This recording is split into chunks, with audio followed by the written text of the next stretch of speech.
এইসব কি মিস্টার নীল? আমি তো কিছুই বুঝতে পারছি না। আপনাকে কি আমার কোম্পানির 12টা বাজানোর জন্য অ্যাপয়েন্ট করা হয়েছে নাকি? কেন ম্যাডাম, কি হয়েছে? আমি তো সব কিছু ঠিকঠাকই করেছি। তাহলে এখন আবার কি সমস্যা হলো? আপনি আমাকে একটু দয়া করে বুঝিয়ে বলুন। আমি আপনাকে বুঝিয়ে বলতে যাব কেন? আমার অ্যাসিস্ট্যান্ট আপনাকে সবটা বুঝিয়ে দিয়েছিল, তখন আপনি বিষয়টা বুঝে নেননি কেন? তাহলে এখন আবার বড় বড় কথা বলছেন কেন? আমি আপনাকে শেষবারের মতো বলছি, আপনি 5 মিনিটের মধ্যে এই সমস্ত ডকুমেন্টস ঠিক করে আনবেন, তা না হলে আপনাকে আপনার চাকরিটা হারাতে হবে। ম্যাডাম, আপনি এসব কি বলছেন? আপনার অ্যাসিস্ট্যান্ট আমাকে যেভাবে বলেছে আমি ঠিক সেভাবেই ডকুমেন্টসগুলো করেছি। তাহলে সমস্যা হওয়ার তো কোনো কথাই নেই। আর যদি সমস্যা হয়েও থাকে তাহলে সবগুলো ডকুমেন্টস চেক করতে অন্তত 2 ঘন্টা সময়ের প্রয়োজন। আর সেখানে আপনি কি না বলছেন 5 মিনিটের মধ্যে সব কিছু ঠিক করে দিতে? এটা কি আদৌ পসিবল? কোনটা পসিবল আর কোনটা পসিবল নয় সেই সব কিছু আমার দেখার কোনো প্রয়োজন নেই। আপনাকে যেটা বলা হয়েছে আপনাকে সেটাই করতে হবে, অন্যথায় আপনার চাকরিটা হারাতে হবে। আপনি খুব ভালো করেই জানেন আপনার চাইতে অনেক যোগ্য প্রার্থী আমার কাছে এই চাকরিটার জন্য আবেদন করতে এসেছিল, কিন্তু আমার বাবা অনেক রিকোয়েস্ট করেছিল বলে আমি এই চাকরিটা আপনাকে দিয়েছি। কিন্তু তার মানে এই নয় যে আপনি আমার কোম্পানির 12টা বাজাবেন, আপনার জন্য আমার 1000 কোটি টাকা লস হয়ে যাবে। যদি কোনো সমস্যা হয়ে থাকে তাহলে সেটা আপনার অ্যাসিস্ট্যান্টের দোষ থাকতে পারে, আমার দোষ কোনোভাবেই হতে পারে না। তাই আমি আপনাকে বলবো, যদি ডকুমেন্টস করে সমস্যা হয়ে থাকে তাহলে আমাকে অন্তত 1.5 ঘন্টা সময় দিন। আমি ডকুমেন্টসগুলো চেক করে তারপর ঠিক করে দেই। তাছাড়া এই ডকুমেন্টস নিয়ে অফিস থেকে বের হওয়ার আপনার জন্য আরও 3 ঘন্টা সময় বাকি আছে। তাহলে সেখান থেকে আপনি আমাকে 1.5 ঘন্টা সময় দিতেই পারেন। এতে আপনার সেরকম কোনো প্রবলেম হওয়ার কথা নয়। Just stop it. আমি আপনার থেকে কোনো কথাই শুনতে চাইছি না। আপনি অনলি 10 মিনিটের মধ্যে এই ডকুমেন্টসগুলো ঠিক করে আনবেন, আর না অন্য চাকরি ছেড়ে চলে যাবেন। দেখুন ম্যাডাম, আপনি যদি সুযোগের সদ্ব্যবহার করেন তাহলে তো কাজটা ঠিক হয় না। কারণ আপনি খুব ভালো করেই জানেন একটা চাকরি আমার জন্য কতটা প্রয়োজন। আর সেখানে আপনি যদি আমার সঙ্গে এরকম আচরণ করেন তাহলে কিভাবে হবে বলেন? কিন্তু নেহা নীলের কোনো কথাই শুনল না। সে নীলকে নিজের কেবিন থেকে বের করে দিল। আর এদিকে নীল নিজের কেবিনে এসে অনেক দ্রুততার সঙ্গে ডকুমেন্টসগুলো চেক করতে লাগলো। আর ডকুমেন্টসগুলো ঠিক করতে করতে প্রায় 1 ঘন্টা 20 মিনিটের মতো সময় লেগে গেল। নীল ডকুমেন্টসগুলো ঠিক করে নেহার কেবিনে যায় আর দরজার সামনে দাঁড়িয়ে বলে, এক্সকিউজ মি ম্যাডাম, আমি কি ভেতরে আসতে পারি? না, আপনার ভেতরে আসার কোনো প্রয়োজন নেই, কারণ আমি আপনাকে 10 মিনিট সময় দিয়েছিলাম আর সেখানে আপনি 1 ঘন্টা 20 মিনিট সময় কভার করেছেন। আপনার চাকরিটা আর নেই। আপনি রিসেপশন থেকে আপনার এই মাসের মাইনেটা নিয়ে মানে এখান থেকে কেটে পড়ুন। ম্যাডাম প্লিজ, আপনি আমার সঙ্গে এরকমটা করবেন না। আপনি তো খুব ভালো করেই জানেন চাকরিটা হারালে আমার অবস্থা খুবই খারাপ হয়ে যাবে। দেখুন ম্যাডাম, এই ডকুমেন্টসগুলো শুধু আমি না, আপনি যে কাউকে দিলেও তার আরও অনেক বেশি সময় লাগতো। আমি আমার সাধ্যমতো চেষ্টা করে যে যত কম সময় করা যায়। সিকিউরিটি এদিকে আসেন। জি ম্যাডাম, আপনি আমাকে ডাকছিলেন, কি হয়েছে বলুন? মিস্টার নীলকে আপনি এখান থেকে নিয়ে যান এবং রিসেপশনে বলা আছে ওনার মাস মাইনেটা দিয়ে দেবেন, তারপর ওনাকে সোজা গেটের বাইরে বের করে দিবেন। আরে আপনাকে আরো একটা কথা বলার আছে, আজকের পর এই লোকটা যেন কোনোভাবেই আমার কোম্পানির ভিতরে প্রবেশ করতে না পারে। আর যদি কোনোভাবে সে আমার কোম্পানির ভিতরে প্রবেশ করে তাহলে কিন্তু এর মতো আপনার চাকরিটাও যাবে, সেটা আমি আপনাকে বলে দিলাম। ম্যাডাম প্লিজ, আপনি আমার সঙ্গে এরকমটা করবেন না। আপনি সব কিছু জেনে শুনে কেন করছেন আমার সঙ্গে এরকম? আপনি তো জানেন আমার অবস্থাটা কি। প্লিজ ম্যাডাম, আমি আপনাকে শেষবারের মতো রিকোয়েস্ট করে বলছি, আপনি আমার সঙ্গে এরকমটা করবেন না। কিন্তু এসব আকুতি মিনতি নেহার কান পর্যন্ত পৌঁছালো না। সে সিকিউরিটি গার্ডকে সোজা বলে দিল নীলকে গেটের বাহিরে বের করে দিতে। তখন নীল কোনো উপায়ন্তর না পেয়ে সেখান থেকে বের হয়ে চলে গেল। নীল অফিস থেকে বের হয়ে কোথায় যাবে, কি করবে কিছুই ভেবে পাচ্ছে না। এখন সেই গ্রামের বাড়িতে ফিরে গিয়েই বা কী করবে? সে অনার্স কমপ্লিট করা বেকার যুবক, অনেক জায়গায় চাকরির জন্য ঘোরাঘুরি করেছে, কিন্তু কোথাও চাকরি পাচ্ছিল না। তাই অবশেষে নেহার বাবা নেহার সঙ্গে কথা বলে তাকে এখানে একটা চাকরির বন্দোবস্ত করে দিয়েছিল, কিন্তু এখন কোনো দোষ না করেও তাকে চাকরিটা হারাতে হলো। যাই হোক ভিউয়ার্স, চলুন দেখা যাক কি হয়। নীল অফিস থেকে বের হয়ে রাস্তায় অনেকক্ষণ বসেছিল আর চিন্তা করছিল কি করবে না করবে, কিন্তু সে কোনো উপায় খুঁজে না পেয়ে অজ্ঞাত বাসায় ফিরে আসলো। বাসায় এসে কলিং বেল চাপ দিতেই নেহার বাবা এসে দরজা খুলল। নীলকে এই অসময়ে বাসায় দেখে তিনি জিজ্ঞাসা করলেন, কি ব্যাপার নীল, কি হয়েছে? তোমাকে এরকম অন্যমনস্ক দেখাচ্ছে কেন? আর এই অসময়ে তুমি বাসায় কি করছো? তোমার কোনো সমস্যা হয়েছে নাকি? নেহার বাবার এই কথা শুনে নীল আর নিজেকে কোনোভাবেই শান্ত রাখতে পারল না। সে ছোট মানুষের মতো হাউমা করে কান্না করে দিল। এটা দেখে নেহার বাবা বলতে থাকলো, আরে তুমি বাচ্চা ছেলের মতো এভাবে কান্না করছো কেন? কি হয়েছে তুমি আমাকে খুলে বলো বিষয়টা। তুমি যদি আমাকে কোনো কিছু নাই বলো তাহলে আমি বুঝবো কিভাবে তোমার কি হয়েছে। আঙ্কেল, আমি কি বলবো কিছুই ভেবে পাচ্ছি না।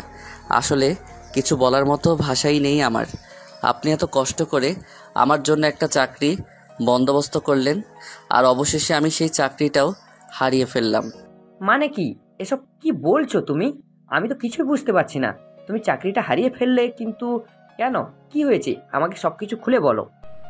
অতঃপর নীল নেহার বাবাকে সমস্ত বিষয়টা খুলে বলে। সবকিছু শোনার পর নেহার বাবা নীলকে বলে, ঠিক আছে, কোনো সমস্যা নেই, তুমি রুমে গিয়ে বিশ্রাম করো। নেহা বাসায় আসুক, তারপর আমি তার সঙ্গে কথা বলবো। এভাবে না কোনো সিদ্ধান্ত নিতে পারে না। যেখানে তোমার কোনো দোষ নেই সেখানে সে তোমাকে কিভাবে দোষী সাব্যস্ত করে এটা আমাকেও দেখতে হবে।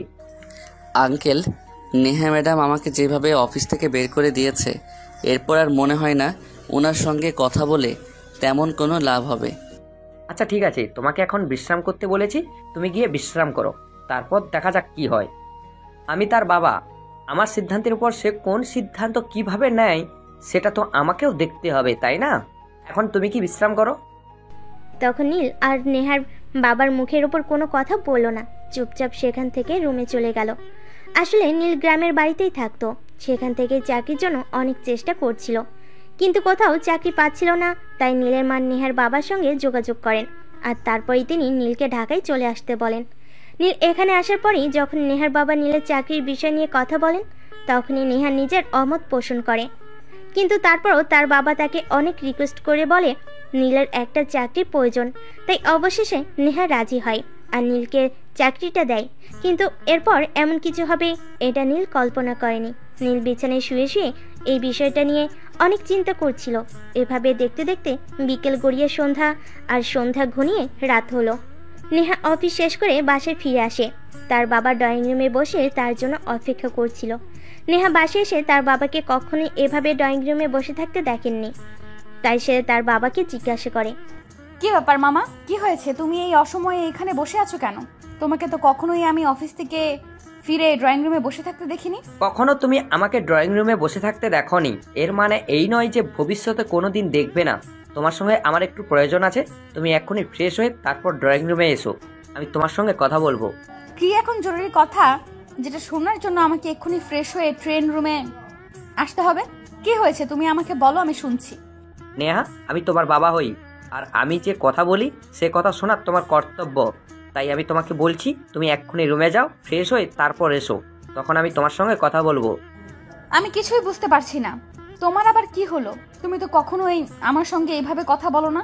আচ্ছা ঠিক আছে, কোনো সমস্যা নেই, তুমি এখানে বসে অপেক্ষা করো, আমি কিছুক্ষণের মধ্যেই আসছি। এই কথা বলে নেহা সেখান থেকে চলে যায়। আর তারপর ফ্রেশ হয়ে প্রায় 20 মিনিট পরে নিচে আসে। আর নিচে এসে দেখে তার বাবা তখনও সেখানে বসে তার জন্য অপেক্ষা করছে।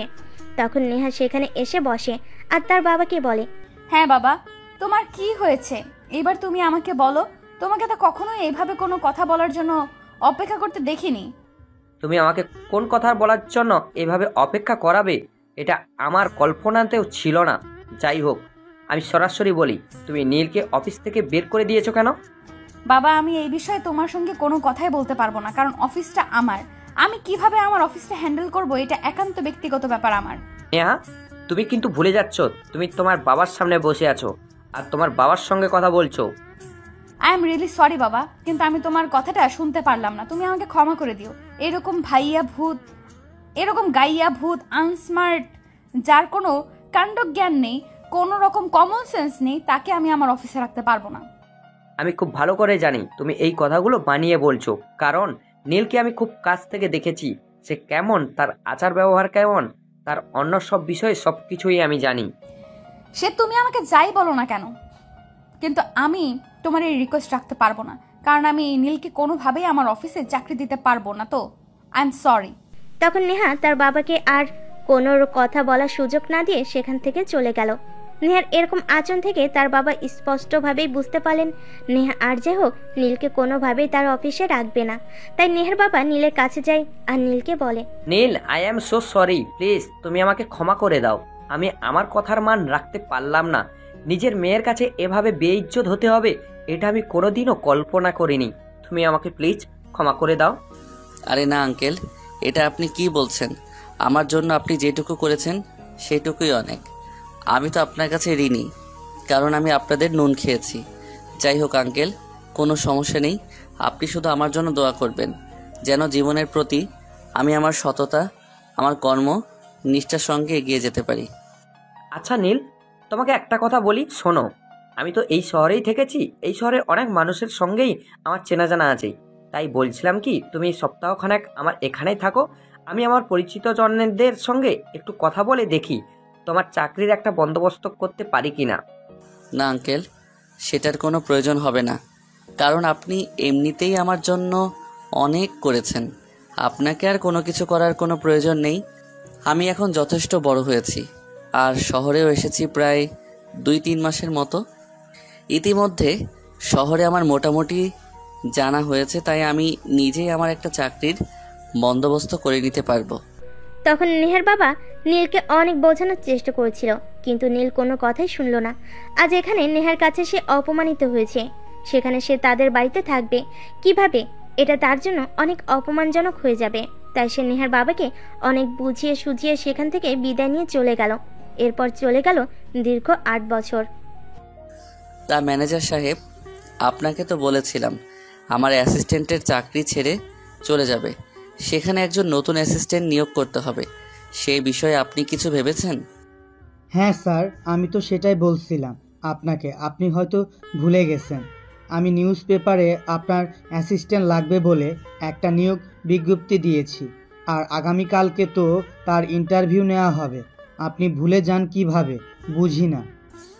আসলে আপনি তো খুব ভালো করেই জানেন আমাকে অনেক দিক সামলাতে হয়। আমি একা মানুষ, সব দিকে একা সামলানো সম্ভব নয়। এই সব কিছু মেমোরিতে রাখি না। কিছু কিছু জিনিস আছে যেগুলো ডিলিট করে দিয়ে আর সেগুলো মনে করিয়ে দেওয়ার জন্য আপনি তো আছেনই। আর যাতে কোনো কিছুই না ভুলে যাই সেই বিষয়টার জন্যই তো অ্যাসিস্ট্যান্ট রাখা, তাই না? হ্যাঁ স্যার, আমি তো আপনার বিষয়ে সব কিছুই খুব ভালো করে জানি, কারণ আমি তো আর আপনার সঙ্গে আজ নতুন নই। যেদিন থেকে আপনি ব্যবসায়ী পাঠিয়েছেন সেদিন থেকে আপনার সঙ্গে আছি। আপনাকে খুব কাছ থেকে দেখেছি, আপনাকে খুব কাছ থেকে চিনি, তাই আপনার বিষয়ে আমার কোনো দ্বিধা নেই। আরেকটা কথা, আমি তো সেটা ভুলেই গেছিলাম, আর আপনি নিজেও তো আমাকে মনে করিয়ে দিলেন না। আজ বিকেলে যে ক্লায়েন্টের সঙ্গে মিটিংয়ের কথা ছিল, তারা কি মিটিং করতে আসছেন? হ্যাঁ স্যার, আমি একটু আগেই আমাদের সঙ্গে কথা বলেছি। ওনারা কিছুক্ষণের মধ্যে ঢাকায় এসে পৌঁছাবেন, আর বিকেল 3টার মধ্যেই আপনার সঙ্গে মিটিং সারবেন। আরও একটা গুড নিউজ আছে স্যার, যে ক্লায়েন্টের সঙ্গে মিটিংয়ের কথা ছিল তারা তো বলেছিল তারা আমাদেরকে দিয়ে 10 কোটি টাকার কাজ করাবে, কিন্তু একটু আগেই আমি যখন তাদেরকে ফোন করলাম তারা আমাকে বলল তারা পুরো 100 কোটি টাকার কাজ করাতে চায়। কি বলেন আপনি? এটা তো খুবই গুড নিউজ আমাদের জন্য। যাই হোক, ক্লায়েন্টদের আশা থাকা এবং বিশ্রামের ব্যাপারে আপনি কিন্তু যথেষ্ট সজাগ দৃষ্টি রাখবেন। হ্যাঁ স্যার, অবশ্যই। এই বিষয়ে আপনাকে কোনো চিন্তা করতে হবে না। আমি আছি তো, আমি সবার সামনে নিতে পারবো, আমি সব সামনে নিতে পারবো। আপনি শুধু আপনার নিজের দিকে একটু খেয়াল রাখবেন, কারণ আমি আন্টির কাছে শুনেছি আপনার শরীরটা নাকি ইদানিং ভালো যাচ্ছে না। আপনাকে ডক্টরের কাছে যাওয়ার জন্য বলা হচ্ছে, কিন্তু আপনি সেটাও করছেন না। দেখুন, আমাকে নিয়ে চিন্তা করতে হবে না, আমি একদম ঠিক আছি। আপনি শুধু আমার ব্যবসার দিকটা দেখেন, আর আপনার সকল দিক আমি দেখে নেব। আর আমার মায়ের কথা বাদ দিন, আমার মা আমাকে নিয়ে একটু বেশি চিন্তা করে তো, তাই সবসময় এরকম বলে। আমার একটু মাথা ব্যথা করলে উনি একদম অস্থির হয়ে পড়েন, কি করবেন না করবেন তার কোনো কুল কিনারা থাকে না। তাই আমার মায়ের কথায় কান দেওয়ার কিছুই নেই। কিন্তু স্যার, তারপরও আমার মনে হয় আপনি তো অনেক প্রেশারের মধ্যে থাকেন, তাই একবার ডক্টরকে দেখিয়ে নিলে ভালো হতো। তাছাড়া আগামী সপ্তাহে তো আপনি সিঙ্গাপুর যাচ্ছেন, তাই আমি বলছিলাম কি সেখান থেকে যদি একটু ডক্টর দেখিয়ে আসতেন তাহলে হয়তো ভালো হতো। আরে বললাম তো আমাকে নিয়ে এত চিন্তা করার কিছুই নেই। আপনারা যে যার মতন কাজ করুন, আমি একদম ঠিক আছি। এই কথা বলে নীল সেখান থেকে কেটে পড়ল। তার ডক্টরের কাছে যাওয়ার কথা শুনে তার বাবার কথা মনে পড়ে গেল। আজ থেকে 8 বছর আগের ঘটনা, যেদিন নেহার কোম্পানি থেকে তার চাকরিটা চলে যায়। এরপর সে অনেক জায়গায় চাকরির জন্য ছোটাছুটি করে, কিন্তু কোথাও চাকরি পায় না। অবশেষে বাধ্য হয়ে গ্রামের বাড়িতে ফিরে যায়। গ্রামে গিয়ে সেখানে কোনো কাজের বন্দোবস্ত করতে পারে না, তাই তাকে বেকার অবস্থায় থাকতে হয়। এদিকে হঠাৎ করে তার বাবার শরীরটা খুবই খারাপ হয়ে পড়ে। সেখানকার ডাক্তার বলে ঢাকায় নিয়ে উন্নত চিকিৎসা করানোর জন্য, তাহলে তার বাবাকে সুস্থ করা যাবে।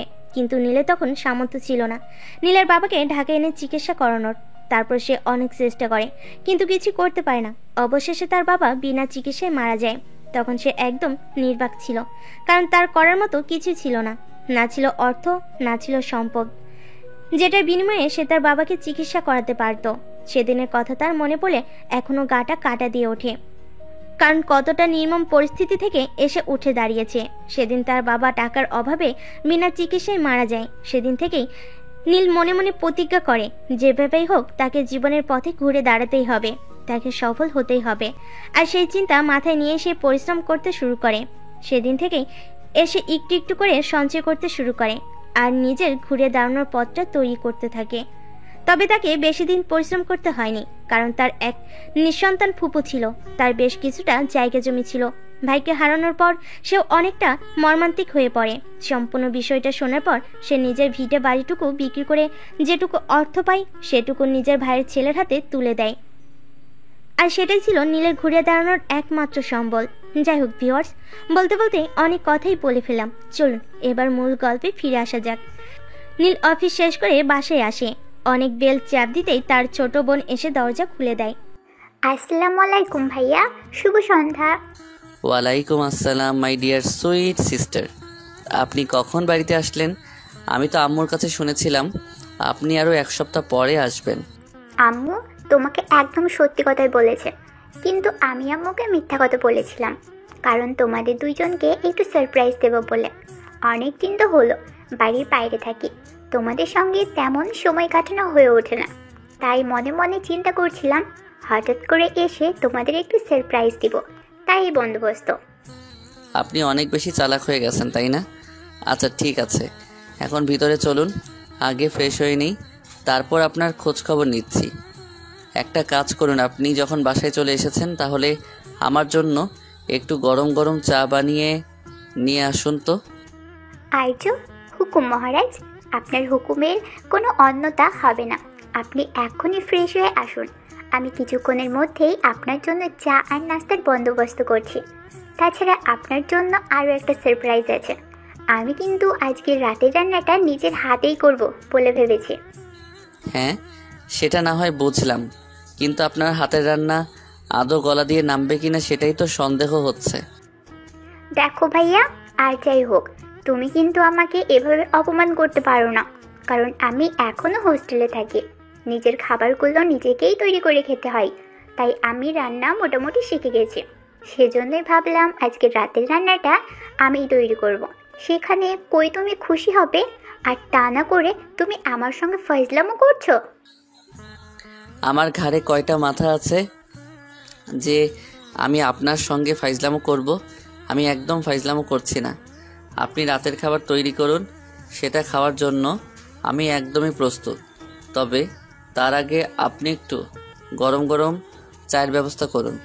আমার না আপনার হাতে চা খেতে খুব ইচ্ছে করছে।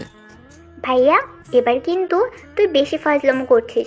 এখনই কিন্তু আমি আম্মুকে ডেকে সব বলে দিলাম। না, সেটার কোনো প্রয়োজন হবে না। আমি নিজেই এখান থেকে চলে যাচ্ছি। তোকে যেটা বললাম তুই সেটাই কর। ফ্রেশ হয়ে এসে তোর সাথে গল্প করব। তাড়াতাড়ি করবি কিন্তু। এই কথা বলে নীল সেখানে আর এক মুহূর্ত দেরি না করে সোজা নিজের রুমে চলে গেল। তারপর ফ্রেশ হয়ে প্রায় 10 মিনিট পর নিচে আসলো। নিচে এসে দেখে রিমি তার জন্য নাস্তা বানিয়ে অপেক্ষা করছে, আর ততক্ষণে তার আম্মুও ড্রয়িং রুমে উপস্থিত হয়ে গেছে। নীলকে দেখতে পেয়ে তার আম্মু বলল, কি ব্যাপার নীল, আজ এত সকাল সকাল অফিস থেকে চলে আসলে? তুমি তো কখনো রাত 10টার আগে বাড়িতে ফিরো না। আম্মু, আসলে আজ অফিসে তেমন কোনো কাজের চাপ ছিল না, আর আমি একজন ক্লায়েন্টের সঙ্গে মিটিংয়ে গিয়েছিলাম। সেখান থেকে মিটিং শেষ করে সোজা বাসায় চলে এসেছি, আর অফিসে যাওয়া হয়নি, তাই একটু তাড়াতাড়ি চলে আসতে পারলাম। আর বাড়িতে তাড়াতাড়ি চলে এসেছি বলেই তো এত সুন্দর একটা সারপ্রাইজ তাড়াতাড়ি পেয়ে গেলাম। আর তোমার মেয়ের হাতের বানানো নাস্তাও খাওয়ার ভাগ্য হলো। সে না হয় বুঝলাম, কিন্তু আমি কয়েকদিন ধরেই চিন্তা করছি তোমাকে একটা কথা বলবো, কিন্তু তুমি ইদানিং খুব বেশি ব্যস্ত থাকো, সেই কারণে তোমাকে আর বলা হয়ে ওঠে না। এসব তুমি কি বলবে? তুমি আমাকে কিছু বলবে, সেটার জন্য আমাকে ফ্রি থাকতে হবে না। কিন্তু তোমার কিছু বলা থাকলে তুমি যে কোনো সময় বলতে পারো, এটা তো তোমাকে আমি আগেই বলে দিয়েছি। কিন্তু তারপরও তুমি এরকম চিন্তা মাথায় কেন আনছো বলো? আসলে আমি তোমার বিয়ের ব্যাপারে কথা বলতে চেয়েছিলাম।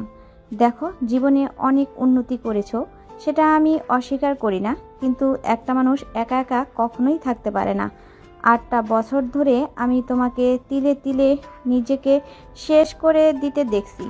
আমি মা, আমি চাই না এখন আর তুমি নিজেকে কষ্ট দাও, কারণ এখন তোমার সব কিছুই আছে। তাই আমি চাই এখন তুমি বিয়ে করে বাড়িতে একটা বউ নিয়ে আসো, অনেক সুন্দরী, শিক্ষিত আর ভদ্র একটা মেয়ে আমার ছেলের বউ হয়ে বাড়িতে আসুক, আর আমার ঘরটা আলোয় আলোয় আলোকিত করে তুলুক। তাছাড়া তোমার ছোট বোন রিমি, সেও পড়াশোনা কমপ্লিট করেছে, তারও তো বিয়ে শাদী নিয়ে চিন্তা করতে হবে, তাই না? তোমার মেয়ের বিয়ের বয়স হয়েছে, সেটা তোমার মেয়ে আমাকে সরাসরি বলতে পারছে না, বিদায় সেটা তোমাকে দিয়ে বলালো, তাই না? তোমার মেয়ের বিয়ের বয়স হয়েছে, সেটা তোমার মেয়ে আমাকে সরাসরি বলতে পারছে না, বিদায় সেটা তোমাকে দিয়ে বলালো, তাই না? দেখো আম্মু, তোমার ছেলে কিন্তু এখন সত্যিই খুব বেশি বাড়াবাড়ি করছে। তুমি খুব ভালো করেই জানো যে বিয়ে শাদী নিয়ে আমার কোনো ইন্টারেস্ট নাই। আমি আমার পড়াশুনো আর ক্যারিয়ার নিয়ে থাকতে চাই। সেখানে বিয়ে শাদীর কথা আসছে কোথা থেকে? তুমি তোমার ছেলেকে বিয়ে করাবে সেটা অন্য কথা, কিন্তু তাই বলে তোমার ছেলে সেখানে আমাকে মেশাবে কেন? হ্যাঁ নীল, রিমি একদম ঠিক কথা বলেছে। সে এখনো অনেক ছোট, তুমি তাকে এরই মধ্যে তাকে টানছো কেন? আমি তোমাকে যেটা বলছি তুমি আমাকে সেটার উত্তর দিবে শুধু। আমি তো কোনো কিছু ভুল বলেছি বলে আমার মনে পড়ছে না, কারণ তুমি তো নিজেই বলেছো আমার বিয়েটা হয়ে গেলেই তুমি তোমার মেয়ের বিয়ের শাদী নিয়ে চিন্তা করবে। সেখানে আমি তো এইটুকুই বললাম, তাহলে আমি কি দোষ করলাম বলো? তুমি কোনো দোষ করনি, শুধু একটু ভুল করছো। সেটা হলো আমি তোমার বিয়ের কথা আগে বলেছি, রিমির বিয়ের কথা আগে বলিনি। তাহলে তুমি রিমির বিয়েটা নিয়ে এত মাথা ঘামাচ্ছ কেন? দেখো মা, তুমি যাই কিছু বলো না কেন, রিমি আমার একমাত্র আদরের ছোট বোন। তোমার পরে রিমি আমার একমাত্র ভরসা আর ভালোবাসার জায়গা। সেখানে রিমিকে নিয়ে চিন্তা করার জন্য যথেষ্ট কারণ রয়েছে। আমি তার একমাত্র বড় ভাই, আমাদের বাবা বেঁচে নেই। বাবা বেঁচে থাকলে এসব কিছু নিয়ে আমাকে চিন্তা করতে হতো না। তাই আমি বলছি কি, আম্মু আমাকে বিয়ে করানোর চিন্তাভাবনা এখন মাথা থেকে ঝেড়ে ফেলে দাও। তুমি আমার বোন, আমি আগে রিমিকে বিয়ে দেব, তারপর যদি ভাগ্যে লেখা থাকে তাহলে আমি বিয়ের শাদী নিয়ে চিন্তা করব। নয়তো আমি বিয়ে করব বলে কোনো চিন্তাভাবনা আমার মাথায় নেই। আর একটা কথা বলতে পারো, আমি তোমাকে রিকোয়েস্ট করেই বলবো, আজকের পর আমার সঙ্গে আমার বিয়ের শাদী নিয়ে আলোচনা করতে এসো না। কেন রে ভাইয়া? শোন, ভুল মানুষ মাত্রই করে। নেহা তোর অফিসের বস থাকলেও আর কেউ না জানুক, আমি খুব ভালো করেই জানতাম তুই নেহাকে মনে মনে ভালোবেসে ফেলেছিলি। কারণ নেহা অনেক সুন্দরী, রূপবতী আর গুণবতী একটা মেয়ে। যে কোনো ছেলেই তাকে দেখলে তার প্রেমে পড়বে, এটাই স্বাভাবিক। তোর ক্ষেত্রেও সেটাই হয়েছিল। কিন্তু নেহা বড্ড অহংকারী আর বদমেজাজি একটা মেয়ে, যার কারণে তুই তোর ভালোবাসাটা একতরফা ছিল। আর যেহেতু নেহা তোকে অনেক অপমান করে তার অফিস থেকে বের করে দিয়েছিল, সেই কারণেই তুই নেহাকে আজও ক্ষমা করতে পারিসনি। দেখ ভাইয়া, আমার মনে হয় নেহা হয়তো এতদিনে এই সব কিছু মন থেকে মুছে ফেলেছে, আর হয়তো কাউকে বিয়ে করে সুখে শান্তিতেই সংসার করছে। কিন্তু আমার কথা হলো, তুই কেন এভাবে নিজেকে কষ্ট দিচ্ছিস? কেন নিজের জীবনটা নিজে গুছিয়ে নিচ্ছিস না? কেন একটা অপ্রকাশিত ভালোবাসার আশায় অপেক্ষা করে আছিস? দেখ রিমি, কথা বলছিস বল, এত বেশি কথা বলিস না। এত বেশি কথা বলা কিন্তু আমার পছন্দ নয়, সেটা তুই খুব ভালো করে জানিস। তাই সবসময় কম কথা বলার চেষ্টা করবি। কেন, রিমি ভুল কি বলেছে? যা বলেছে সেটা তো সত্যি বলেছে। আমিও তো তোকে এই কথাই বলতে চাই। তুই কেন এভাবে নিজেকে শেষ করছিস? আমি মা হয়ে এটা আর সহ্য করতে পারছি না। আম্মু, তোমরা ভুল কিছু চিন্তা ভাবনা করছো। আমি কখনোই এরকম কিছু নিয়ে চিন্তাই নেই। আমি আমার মতো আছি, আমি বেশ ভালো আছি। আমার জীবনে যা কিছু অভাব ছিল আমি সব কিছু পেয়ে গেছি। আমার এখন আর অন্য কোনো কিছুর প্রয়োজন নেই। আমি পড়াশোনাটা কমপ্লিট করেছি, তার রেজাল্ট এখনও দেয়নি। তার রেজাল্ট দিক, তারপর আমি তার বিয়ে শাদী নিয়ে চিন্তা ভাবনা করছি। দেখো ভাইয়া, তুমি বিয়ে করবে না সেটা ভালো কথা, সেটা তোমার ব্যক্তিগত বিষয়। কিন্তু আমি বিয়ে করব না কি করব না সেটাও কিন্তু একান্তই আমার ব্যক্তিগত বিষয়। আমি যদি তোমার ব্যক্তিগত বিষয়ে হস্তক্ষেপ করতে না পারি, তাহলে তোমারও কিন্তু কোনো রাইট নেই আমার ব্যক্তিগত বিষয়ে হস্তক্ষেপ করার। একটা থাপ্পড় মেরে একদম তোর সব কটা দাঁত ফেলে দিব বলে দিলাম। তুই তোর বড় ভাইয়ের সামনে দাঁড়িয়ে কথা বলছিস, সেটাকে তুই ভুলে যাচ্ছিস? না, সে তার বড় ভাইয়ের সামনে দাঁড়িয়ে কথা বলছে, এটা ভুলে যাবে কেন? এটা তো ভুলে যাওয়ার কথা নয়। ভুলে যাওয়ার কথা হলো এটা যে তুমি তোমার মায়ের সামনে দাঁড়িয়ে কথা বলছো। ইদানিং তুমি বড্ড বেশি বেয়াদব হয়ে গিয়েছো, মুখের উপর কথা বলতে শিখেছো। আই অ্যাম সো সরি আম্মু, আমি তোমাকে আসলে এইভাবে হার্ট করতে চাইনি। দেখো আম্মু, আমি একদম পারফেক্ট আছি। আমার লাইফে কোনো কিছুর কোনো প্রয়োজন নেই, আর কোনো মানুষের তো একদম প্রয়োজন নেই। আমি আমার ব্যবসা আর তোমাদের দুজনকে নিয়ে খুবই ভালো আছি। কিন্তু বাবা, সেটা বললে কি হবে? একটা মানুষের পরিবার, পরিজন আর বাইরের একটা জগৎ থাকবেই, কিন্তু তাই বলে তার নিজস্ব একটা জগৎ থাকবে না, যেখানে তার ভালোবাসা, তার ছোট্ট একটা সংসার, ছোট্ট একটা সন্তান থাকবে না? আম্মু, আমি তোমাদেরকে কেন বোঝাতে পারছি না আমি একা ভালো আছি? আমার জীবনে কোনো মানুষের কোনো প্রয়োজন নেই। তুমি আছো, রিমি আছে, তোমাদের দুজনকে নিয়ে আমি দিব্যি আছি। নীলের এমন ধারা কথা শুনে নীলের মা আর রিমি দুজনেই খুব ভালোভাবে বুঝতে পারলো নীলকে এভাবে বোঝানো যাবে না। তাকে অন্য কোনো পন্থায় এসব কথা বোঝাতে হবে। কিন্তু আর যাই হোক, এখন আর তাকে কোনো কিছুই বলা ঠিক হবে না। তাই রিমি আর তার মা নীলকে আর কোনো কিছুই বলল না।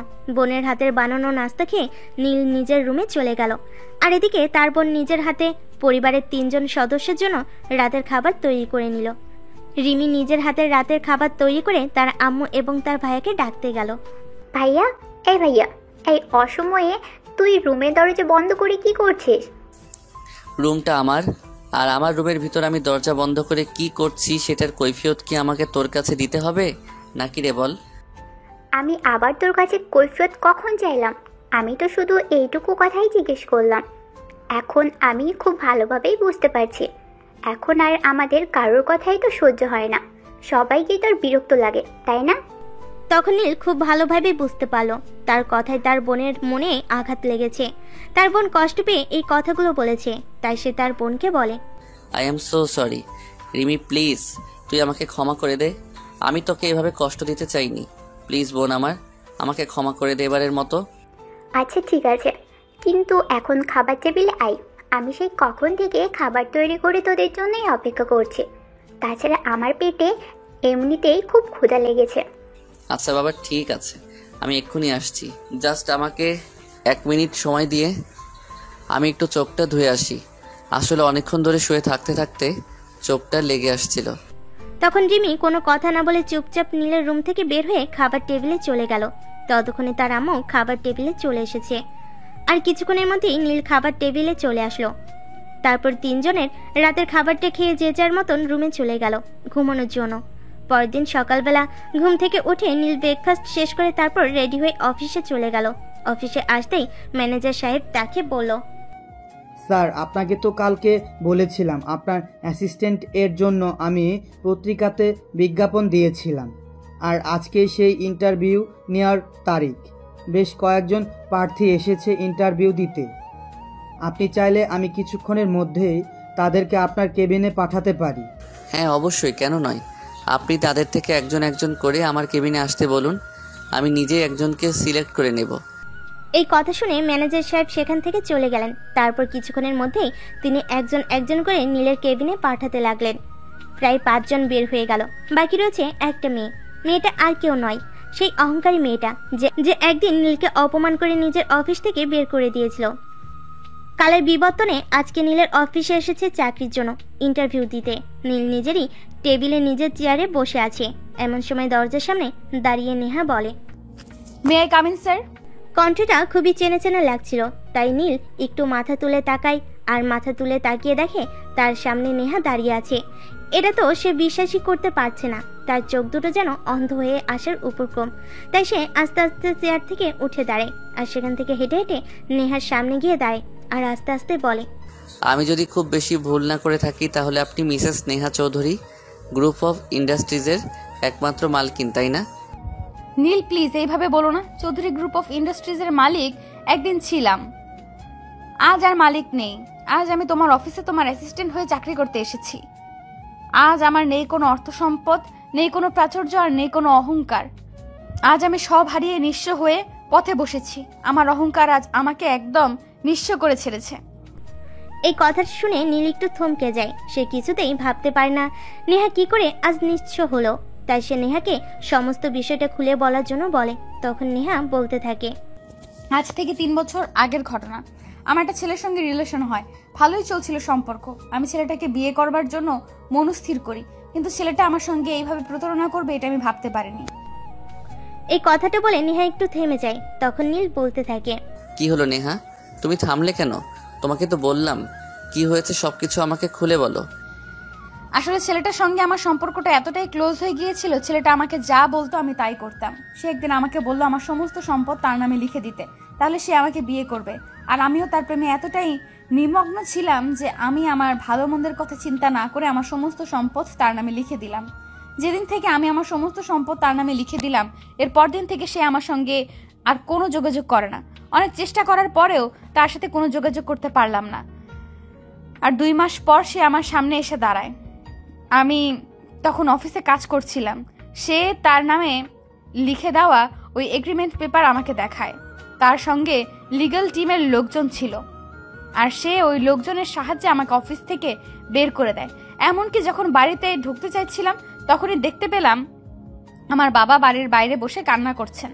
আমি তখন আমার বাবার কাছে যাওয়ার পর জানতে পারলাম আমার বাবাকে বাড়ি থেকে বের করে দেওয়া হয়েছে। কি বলছেন আপনি এসব? আমি তো কিছু বিশ্বাসই করতে পারছি না, আর আমার মাথায় কোনো কিছু ঢুকছে না। আচ্ছা যাই হোক, এখন আঙ্কেল কোথায় আছে আর কেমন আছে সেটা আপনি বলুন। আমি আজকে আঙ্কেলের সঙ্গে যোগাযোগ করার ট্রাই করব। সেটা করে কোনো লাভ হবে না, কারণ ওই দিন বাবা স্ট্রোক করেন। তারপর আমার শরীরে যা গয়না গায়ে ছিল সেগুলো বিক্রি করতে করতে এতদিন ধরে বাবার চিকিৎসা মোটামুটি চালিয়ে যাচ্ছিলাম। কিন্তু গত 2 মাস আগে আমি আমার বাবার চিকিৎসার খরচ আর চালাতে পারছিলাম না। অবশেষে আমার বাবা বিনা চিকিৎসায় মারা যান। ইন্না লিল্লাহি ওয়া ইন্না লিল্লাহি রাজিউন। আপনি এই খবরটা আমাকে আরও আগে জানালেন না কেন? আমি অনেক চেষ্টা করেছিলাম তোমার সঙ্গে যোগাযোগ করতে, কিন্তু কোনোভাবেই যোগাযোগ করতে পারিনি। ফেসবুকে ইন্টারনেটে অনেকবার তোমার নাম লিখে সার্চ করেছি, কিন্তু কোনো কিছুই খুঁজে পাইনি। গতকাল একটা পত্রিকায় বিজ্ঞাপন দেখলাম তোমার কোম্পানিতে লোক নিয়োগ করা হচ্ছে। সেটা দেখেই তোমার সঙ্গে দেখা করতে চলে আসলাম। কিন্তু ম্যাডাম, এখন আর আমার সঙ্গে দেখা করে আপনার কী লাভ? যা হওয়ার সেটা তো হয়েই গেছে। প্লিজ নীল, আমি তোমাকে রিকোয়েস্ট করে বলছি, তুমি এইভাবে আমার সঙ্গে কথা বলো না। আমি তো নিজেই নিজেকে ক্ষমা করতে পারছি না, সেখানে তুমি আর কি বলবে? আমি জানি আমি কত বড় অপরাধ করেছি, আর এটাও জানি আমি কোনোদিনও তোমার কাছে ক্ষমা পাবো না। কিন্তু প্লিজ নীল, পাপকে ঘৃণা করা যায় কিন্তু পাপীকে তো আর ঘৃণা করা যায় না। নীল, আমি বাঁচতে চাই। তো আপনার কি মনে হচ্ছে আপনি এখন মরে গেছেন নাকি? আমি তো দেখতে পাচ্ছি একটা জীবিত আছেন। তাহলে আপনার আর কি চাই? নীল প্লিজ, তুমি আমার সঙ্গে এইভাবে কথা বলো না। আমি আর নিতে পারছি না। আমি একটু ভালোভাবে বেঁচে থাকতে চাই। সেটার জন্য সহযোগিতা শুধুমাত্র তুমিই করতে পারো, কারণ তুমি খুব ভালো করেই জানো আমি পড়াশোনা খুব একটা করিনি। যেটুকু পড়াশোনা করেছি সেইটুকু দিয়ে আমি অন্য কোথাও চাকরির জন্য অনেক চেষ্টা করেছি, কিন্তু কোথাও চাকরি পাইনি। প্লিজ তুমি আমাকে একটা চাকরির বন্দোবস্ত করে দাও। দেখুন ম্যাডাম, আমার অফিসে আমার অ্যাসিস্ট্যান্ট নিয়োগ করা হচ্ছে ঠিকই, কিন্তু আমার অ্যাসিস্ট্যান্টকে যতটা শিক্ষিত, যতটা মার্জিত এবং যতটা অমায়িক হতে হবে তার কোনো গুণাগুণই আপনার মধ্যে বর্তমান নেই। তাই আমাকে খুবই দুঃখের সহিত জানাতে হচ্ছে আমি আপনাকে আমার অ্যাসিস্ট্যান্ট হিসেবে নিয়োগ করতে পারছি না, কারণ আপনি আমার অ্যাসিস্ট্যান্ট হওয়ার যোগ্য নন। তারপরে আপনি যখন এত রিকোয়েস্ট করে বলছেন, তাহলে আমি আপনার অনুরোধটা রাখার চেষ্টা করতে পারি। আপনি একটা কাজ করুন, আমার বাড়িতে আমার মাকে দেখাশোনা করার জন্য একটা লোক প্রয়োজন। আপনি চাইলে আমার বাড়িতে কাজটা করতে পারেন। বেতন নিয়ে আপনাকে কোনো চিন্তা করতে হবে না। আপনি আপনার যোগ্যতা চাইতে বেশি বেতনই পাবেন, কারণ আলহামদুলিল্লাহ এখন আমার টাকা পয়সা, অর্থ সম্পদ কোনো কিছুই কোনো অভাব নেই। নেহা তখন কি বলবে কিছুই ভেবে পাচ্ছে না, কারণ সে নীলের সঙ্গে সেদিন যে ব্যবহারটা করেছিল, তারপরও নীল তাকে একটা চাকরির অফার করেছে, সেটাই তো অনেক। সেটা হোক চাকরানি বা অ্যাসিস্ট্যান্ট, তাতে কি আসে যায়। তাই নেহা নীলকে বলল, নীল, একটা চাকরি আমার খুবই প্রয়োজন, তাই তুমি আমাকে যে চাকরিটাই দাও সেই চাকরি আমি করব। আমার চাকরি করতে কোনো সমস্যা নেই, কিন্তু তার বিনিময়ে আমি দুটো খেয়ে পরে বেঁচে থাকতে চাই। তার মানে তো এই যে আপনি আমার প্রপোজাল অ্যাকসেপ্ট করছেন, তাই না? হ্যাঁ, তোমার প্রপোজাল অ্যাকসেপ্ট না করে আমার কোনো উপায় নেই, কারণ আমি বেঁচে থাকতে চাই, এত তাড়াতাড়ি মরতে চাই না। এক সেকেন্ড ম্যাডাম, নেহা দাঁড়ান। এখন আর আপনার এখানে চাকরিটা আমি করছি না, আপনি আমার এখানে চাকরিটা করছেন। আমি আপনার বস, সো আপনি আমাকে নাম ধরে তো ডাকবেনই না, সেই সঙ্গে তুমি করেও কখনো বলবেন না। আপনি আমাকে বস বলে ডাকবেন এবং আপনি করে ডাকবেন। ঠিক আছে বস, কোনো সমস্যা নেই। আপনি আমাকে যেটা করতে বলেন আমি সেটাই করব, কিন্তু তার বিনিময়েও আমার চাকরিটা চাই প্লিজ। তখন নীল তার ডয়ের থেকে একটা কার্ড বের করে সেটা নেহার দিকে ছুঁড়ে দিয়ে বলতে লাগলো, মিস নেহা, এই কার্ডে আমার বাড়ির ঠিকানা লেখা আছে। আপনি আগামীকাল সকাল 7টায় আমার বাড়ির ঠিকানা অনুযায়ী পৌঁছে যাবেন। আমি আপনাকে আপনার কাজ বুঝিয়ে দেব। ঠিক আছে স্যার, কোনো সমস্যা নেই। আমি ঠিক সময় আপনার দেওয়া ঠিকানা অনুযায়ী পৌঁছে যাব। অতঃপর নীল আর নেহার কথোপকথন শেষ হয়। নেহা অফিস থেকে বের হয়ে সোজা তার ঝুপড়িতে চলে যায়। আর রাতের খাবারের জন্য অবশিষ্ট তার কাছে একটা রুটি ছিল, সেটা খেয়ে সে সেদিনকার মতো ঘুমাতে চলে যায়। পরদিন সকাল সকাল ঘুম থেকে উঠে তাড়াতাড়ি করে রেডি হয়ে নীলের দেওয়া ঠিকানা অনুযায়ী চলে যায়। বাড়ির সামনে দাঁড়িয়ে কলিং বেল চাপ দেওয়ার কিছুক্ষণের মধ্যেই নীলের ছোট বোন রিমি এসে দরজা খুলে দেয়। নেহাকে দেখতে পেয়ে রিমি জিজ্ঞাসা করে, এই মেয়ে, কে তুমি? আর এই সাত সকালবেলা আমাদের বাড়িতে কেন এসেছো? কি চাই তোমার? আমাকে আপনি চিনবেন না, এটি কি নীল স্যারের বাসা? আমি নীল স্যারের সঙ্গে দেখা করতে এসেছি। হ্যাঁ, কিন্তু ভাইয়া এখন ঘুমোচ্ছে, আর আপনাকেও তো চিনলাম না।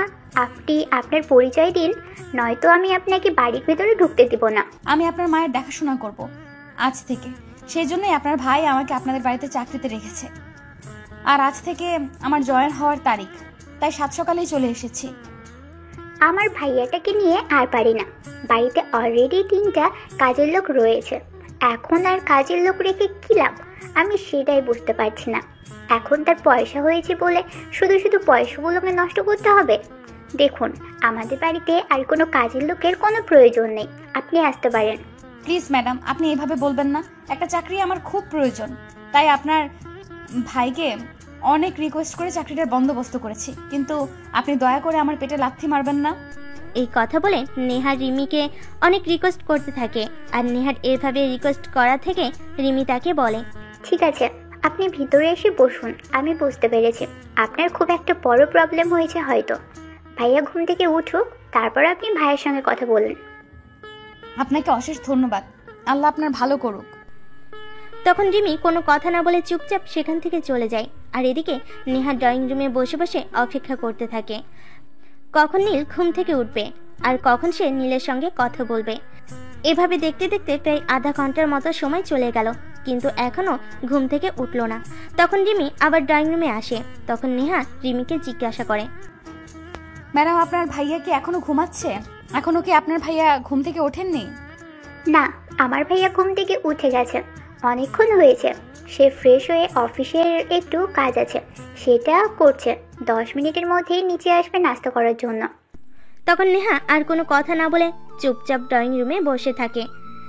ঠিক এমন সময় নীল সেখানে উপস্থিত হয় আর নেহাকে সোফায় বসে থাকতে দেখে বলতে থাকে, এই যে হ্যালো, এক্সকিউজ মি, আপনি আমার বাড়িতে এসেছেন কাজ করতে, সোফায় বসে থাকতে নয়। আপনাকে সোফায় বসার অনুমতি কে দিয়েছে? আর কেউ বললে আপনি কেন সবাই বসতে যাবেন? আপনি জানেন এই সোফাগুলোর দাম কত? I am so sorry, please আপনি আমাকে ক্ষমা করে দেন। আর কখনো এরকম বলে আমি করব না। আসলে আপনার বোন আমাকে বলেছিল বসতে, তাই আমিও 7-5 না ভেবে সোফায় বসে পড়লাম। সত্যি আমার অনেক বড় ভুল হয়ে গেছে, আর কখনো এমন ভুল করব না। ইটস ওকে, এখনই কিচেনে যান আর 5 মিনিটের মধ্যে আমার নাস্তা বানিয়ে নিয়ে আসুন। আমি নাস্তা শেষ করে তারপর আপনার কাজ দেখিয়ে দেব। কাইন্ডলি আপনি সকালের নাস্তায় কি খান যদি বলতেন, তাহলে আমার নাস্তাটা বানাতে সুবিধা হতো, কারণ আমি তো আজকের আগে কখনো আপনাকে নাস্তা সার্ভ করিনি।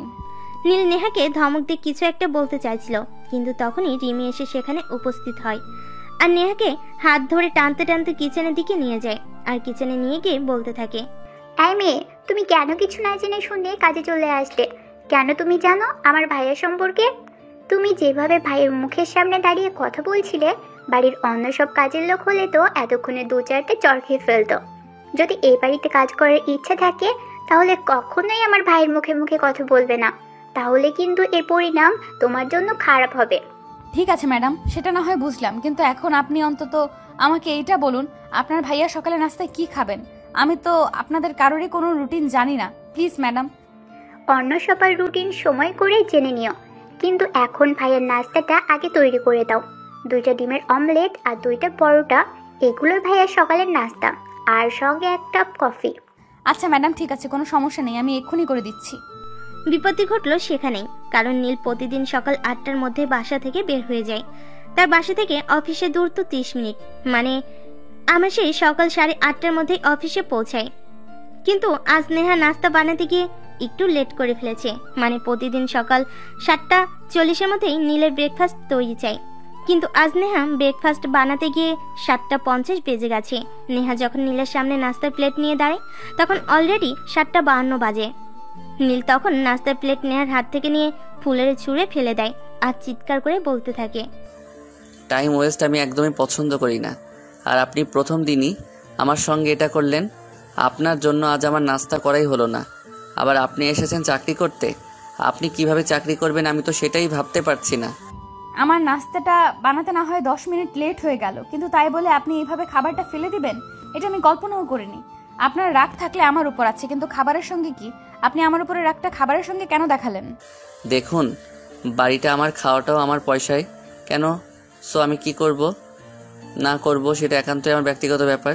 এই বিষয়ে আমি কারো কোনো মতামত গ্রহণ করব না। আপনি তো আমার বাড়ির একজন সার্ভেন্ট মাত্র, তাহলে আমি কেন আপনার কথা শুনতে যাব? হ্যাঁ, আমি মানছি সবকিছু আপনার পোষায় কেনা, কিন্তু তাই বলে খাবারের সঙ্গে কেউ এরকম আচরণ করে এটা আমার সত্যি জানা ছিল না। প্লিজ, আমি আপনাকে রিকোয়েস্ট করে বলছি, আপনি একটু বসুন, কিচেনে আর একটু খাবার বেঁচে আছে, সেটা আমি আপনার জন্য নিয়ে আসি। না, সেটার কোনো প্রয়োজন হবে না, কারণ সময়ের অপচয় আমি একদমই পছন্দ করি না।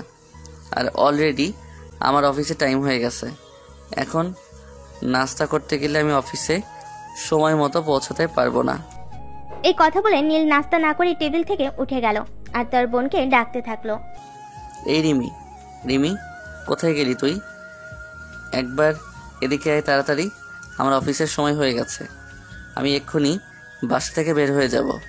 দাঁড়া ভাইয়া, 1 মিনিট, আমি এক্ষুনি আসছি। কি হয়েছে বল? আরে এভাবে ফ্লোরে খাবার পড়ে আছে কেন? ভাইয়া, এই খাবারগুলো কি তুমি ফেলেছিলে? আমি ফেলেছি। তুই খুব ভালো করে জানিস যে আমি সময়ের অপচয় একদম পছন্দ করি না।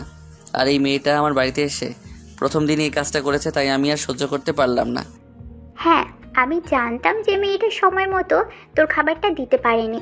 এই মেয়েটা আজ আমাদের বাড়িতে নতুন এসেছে, তাই সে কোনো কিছুই জানে না, আর সেজন্য তুই এরকম আচরণ করবি নাকি? রিমি, এসব কথা বলার জন্য আমি তোকে ডাকিনি। আমি তোকে যেটার জন্য ডেকেছি সেটা তুই শুনবি নাকি আমি চলে যাব? হ্যাঁ বল, আমি তো শুনতেই এসেছি। তুই এরকম আচরণ করছিস কেন?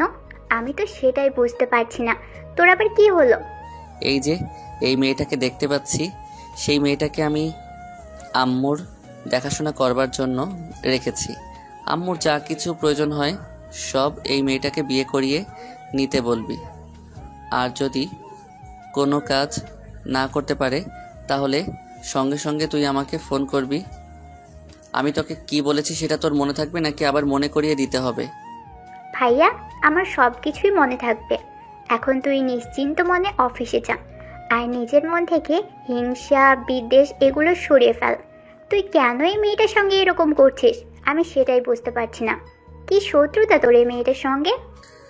এত কিছু বুঝে তোর কোনো লাভ নেই। তোকে যেটা করতে বলেছি তুই সেটাই করবি। তুই আমার বোন হয়েছিস তো কি হয়েছে? আমি যে কারোর সঙ্গে এত কথা কৈফিয়ত দিতে পছন্দ করি না সেটা কিন্তু তুই নিজেও খুব ভালো করে জানিস।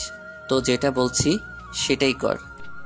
এই কথা বলতে বলতে নীল বাসা থেকে বের হয়ে চলে যায়। আর এদিকে রিমি নেহাকে বলে, আচ্ছা, কে তুমি? কি তোমার পরিচয়? আর ভাইয়া তোমার সঙ্গে কেন এরকম আচরণ করছে? দয়া করে বিষয়টা আমাকে একটু খুলে বলবে? আমি যদি এই বিষয়টা আপনার সঙ্গে শেয়ার করি তাহলে আপনার ভাইয়া আমার সঙ্গে যে খারাপ আচরণ করছে আপনি নিজেই আমার সঙ্গে তার বেশি খারাপ আচরণ করতে বাধ্য হবেন, কারণ আমি এতটাই খারাপ কাজ করেছি। দেখো, আমি ভাইয়ের মতো উগ্র জাতীয় মেয়ে মানুষ নই। আমি যথেষ্ট ঠান্ডা মেজাজের মেয়ে। তাই আমি তোমাকে বলছি, কি হয়েছে আমাকে খুলে বলো, দেখি আমি তোমার জন্য কিছু করতে পারি কিনা। তখন নেহা রিমিকে সমস্ত ঘটনা খুলে বলে। সব কিছু সুন্দর রিমি নেহাকে বলে, আসলে ভাইয়া ছোটবেলা থেকে একগুঁয়ে, কিন্তু আমার বাবা যতদিন বেঁচে ছিলেন ততদিন আমার বাবা আমার ভাইয়াকে একটু কন্ট্রোল করতে পারতেন। কিন্তু আমার বাবা আমাদের ছেড়ে চলে যাওয়ার পর থেকে ভাইয়া একদম একগুঁয়ে হয়ে গেছে। ঠিক আছে, তারপরও তুমি কোনো চিন্তা করো না, আমি আম্মুর সঙ্গে এই বিষয়ে কথা বলবো, দেখি তোমার জন্য কিছু করতে পারি কিনা। তখন নেহা আর কিছু বলেনি, চুপচাপ দাঁড়িয়েছিল। এদিকে দেখতে দেখতে বেলা প্রায় 10টার মতো বেজে গেল। আর রিমির আম্মু নাস্তা করতে নিচে এসেছে। রিমি আর নেহা দুজনেই বসে গল্প করছিল। সেটা দেখেই তিনি বলেন, কি ব্যাপার রিমি, এই মেয়েটাকে তোর বন্ধু হয় নাকি? আম্মু, তুমি চলে এসেছো? তুমি একটু এদিকে আসো, তারপর তোমাকে আমি সব কিছু খুলে বলছি। করণের কি হয়েছে? তাছাড়া একটা কথা, এই মেয়েটাকে তো আজকের আগে কোনোদিনও তোর সঙ্গে দেখিনি, তাহলে হঠাৎ করে এই মেয়েটা কথা থেকে আসলো আর এত সকালেই বা কেন আসলো?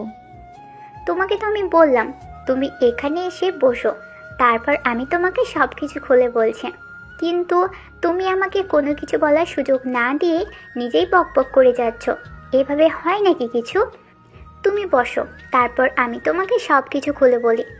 তখন রিমির মা আর কোনো কথা না বলে চুপচাপ সেখান থেকে এসে বসে। আর বসার পর রিমিকে বলতে শুরু করে।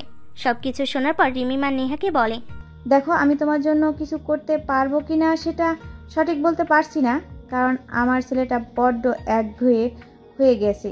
সে যেটা বলে সেটাই করে, কিন্তু আমি আমার মন প্রাণ দিয়ে চেষ্টা করব তোমার জন্য কিছু করতে। আন্টি, আমি জীবনে অনেক পাপ করেছি আর পাপের ফলও ভোগ করছি। তাছাড়া আমি নীলের সঙ্গে যে অন্যায়টা করেছি তার জন্য আমি বারবার নীলের কাছে ক্ষমা চেয়েছি, কিন্তু সে আমাকে ক্ষমা করেনি। এখন তো আমার জীবনে কোনো কিছুই নেই, শুধু একটু মান সম্মান নিয়ে বেঁচে থাকতে চাই। সেই জন্যই অনেক চেষ্টার পর নীলের খোঁজ করেছি। আচ্ছা ঠিক আছে, তোমার সঙ্গে বাকি কথা পরে বলবো। এখন একটা কাজ করো, তুমি আর রিমি কিচেনে যাও আর আমাদের 3 জনের জন্য নাস্তা বানিয়ে নিয়ে আসো। না আম্মু, সেটার কোনো প্রয়োজন হবে না, আমি একাই নাস্তা বানিয়ে নিয়ে আসতে পারবো। আপনি একটু রেস্ট করুন। এই কথা বলে রিমি সেখান থেকে উঠে নাস্তা বানাতে চলে যায়। আর এদিকে রিমির আম্মু নেহার সঙ্গে গল্প করতে থাকে। তার পরিবারের বিষয়ে নানা অজানা তথ্য তিনি সংগ্রহ করে। কথা বলার এক পর্যায়ে তিনি নেহাকে বলেন, আমার ছেলেটা যে তোমাকে অনেক বেশি ভালোবাসতো সেটা কি তুমি জানো? সে আমাকে ভালোবাসতো কি আর করতো, আমার সমস্ত কথা মেনে চলতো, সেটা আমি জানতাম, কিন্তু কোনোদিনও তার ওই সব কিছু আমি পাত্তা দিইনি। তার কারণ ছিল একটাই, আমি ছিলাম বড়লোক বাবার একমাত্র আদরের রাজকন্যা আর সে ছিল গরিব বাবার খেটে খাওয়া ছেলে। তাই তাকে আমি কখনোই পাত্তা দিতাম না। তাকে যদি আমি পাত্তা দিতাম তাহলে আমার রেপুটেশনে আঘাত আসতো, আমার বন্ধুরা আমায় নিয়ে হাসাহাসি করতো। সেই সব কিছু আমি কোনোদিনই সহ্য করতে পারতাম না। এগুলোই ছিল সবচেয়ে বড় কারণ। যাই হোক, আমি সম্পূর্ণ বিষয়টা খুব ভালোভাবেই বুঝতে পেরেছি। তবে তুমি কোনো চিন্তা করো না। হাজার হলেও নীল আমার পেটের সন্তান। আমি তাকে জানি আর বুঝি, তাই আমি যথাসাধ্য চেষ্টা করব। তাদের কথা বলার মাঝখানে রিমি সবার জন্য নাস্তা বানিয়ে নিয়ে চলে আসে আর তিনজনই একসঙ্গে বসে নাস্তা করে নেয়। এভাবে দেখতে দেখতে সারাটা দিন চলে গেল। সন্ধ্যায় যখন নীল বাসায় ফিরে আসলো তখন সে দেখতে পেল তারা তিনজন একসঙ্গে বসে গল্প করছে। এটা দেখে সে যেন একদম তেলে বেগুনে জ্বলে ওঠে। তখনই সে চিৎকার করে বলতে থাকে, এই মেয়ে, আপনার সাহস তো কম না? আমি সকালবেলা বললাম আর আপনি সেটা এখনই ভুলে গেলেন? আপনারা আমাদের বাড়িতে চাকরি করার কোনো প্রয়োজন নেই। আপনি এখনই আমাদের বাড়ি থেকে বের হয়ে যান। আমি আপনার চেহারাটাও দেখতে চাই না। নীল, এসব বন্ধ কর। তোমার এরকম আচরণ আমি সত্যি মেনে নিতে পারছি না। আমার ভাবতে অবাক লাগছে যে তুমি আমার সন্তান। তুমি আমার সন্তান হয়ে একটা মেয়ের সঙ্গে এভাবে আচরণ করতে পারছো? আম্মু, তুমি কোনো কিছুই জানো না এই মেয়েটার সম্পর্কে। কত বড় বেয়াদব আর কত বড় স্বার্থপর এই মেয়েটা। তাই আমি তোমাকে রিকোয়েস্ট করে বলবো, তুমি আমাদের দুজনের মধ্যে আসবে না। এই মেয়েটার সঙ্গে আমার জনম জনমের শত্রুতা। সে যাই হোক, এত কিছু আমি জানি না আর জানতেও চাই না। আমি যেটুকু জানি সেটুকুতেই আমার চলে যাবে। এখন আমি তোমাকে যেটা বলতে চাই সেটা তোমাকে শুনতেই হবে। দেখো আম্মু, আমি তোমার কাছে আশা করব তুমি কখনোই আমাকে এমন কিছু করতে বলবে না যেটা আমি করতে পারবো না, বা যেটা করা আমার পক্ষে কোনোভাবেই সম্ভব নয়। তাই আমি তোমাকে বলবো, যেটা তুমি বলবে সেটা যেন আমার করার যোগ্যতাই হয়। আমি তোমার মা, সেই সূত্রে তোমাকে কোনো কাজ করার কথা বললে সেটা যদি তোমার হাজার কষ্ট হয় তারপরও তোমাকে করতেই হবে। এই কথা শুনে নীল কিছু একটা বলতে চাইছিল, কিন্তু তার মাঝ তাকে সেই সুযোগটা দিল না। তিনি নিজেই বলতে থাকলেন, নেহা আজ থেকে আমাদের বাড়িতে আমাদের সঙ্গে থাকবে, আর তুমি আগামীকাল থেকে নেহাকে অফিসে জয়েন করাবে। এটা আমার আদেশ। আম্মু, এটা কোনোভাবেই সম্ভব নয়। আমি এই মেয়েটাকে আর যাই হোক আমার অফিসে রাখতে পারবো না, কারণ অফিসে যদি রাখি তাহলে সেই স্যার এখন আমার সামনে সামনে থাকবে, আর এই মেয়েটা আমার সামনে থাকলে আমার মেজাজ এমনিতেই খুব খারাপ থাকবে। তুমি যদি কোনো মানুষকে তোমার সামনে সহ্য করতে না পারো তাহলে আমি বলবো তোমার ডাক্তার দেখানোর প্রয়োজন। তুমি যত দ্রুত সম্ভব একজন ডাক্তার দেখাও, আর তা না হলে হয়তো তুমি ডিসপ্রেট হয়ে পড়বে। আম্মু, আমি তোমাকে কি বলতে চাইলাম আর তুমি কি বুঝতে পেরেছো সেটাই আমি বুঝতে পারছি না। এই মেয়েটা কিভাবে তোমাদের ব্রেন ওয়াশ করে নিল সেটাই তো আমার মাথায় ঢুকছে না। মেয়েটা আমাকে কোনো কিছুই বলেনি।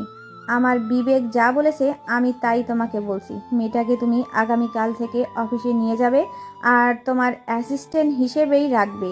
এটা আমার আদেশ।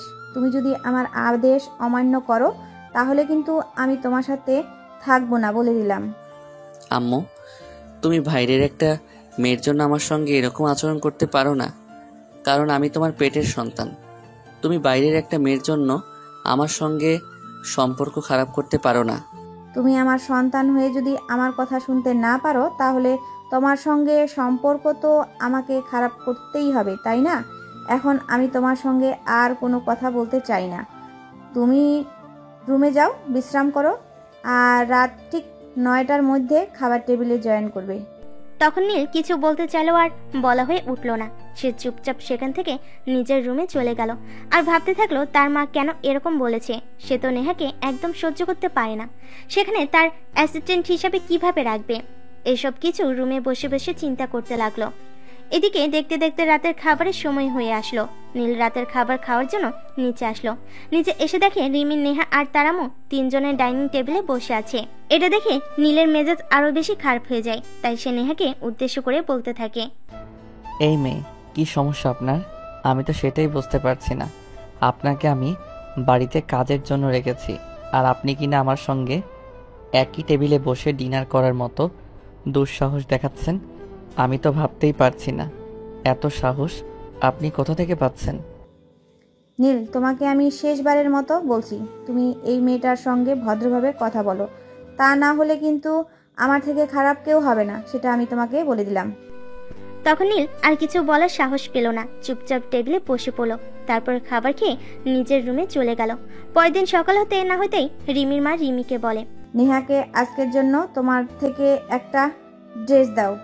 সে অফিসে যাবে আর বিকেলে অফিস থেকে ফিরলে তুমি তাকে নিয়ে শপিং করতে যাবে। তার প্রয়োজনীয় যা যা জিনিসপত্র লাগে সব কিছু তুমি কিনে দিবে।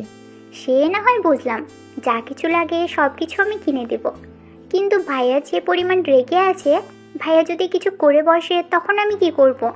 ভাইয়াকে নিয়ে চিন্তা করার কথা আমি তোমাকে বলিনি। তোমাকে আমি যেটা বলেছি তুমি সেটাই করবে। আচ্ছা আম্মু, ঠিক আছে, তুমি যেটা বলবে আমি সেটাই করব। এটা নিয়ে তোমাকে কোনো চিন্তা করতে হবে না। আমি নেহার রুমের দিকে একবার যাচ্ছি, গিয়ে দেখি সে এখনো ঘুম থেকে উঠলো কিনা।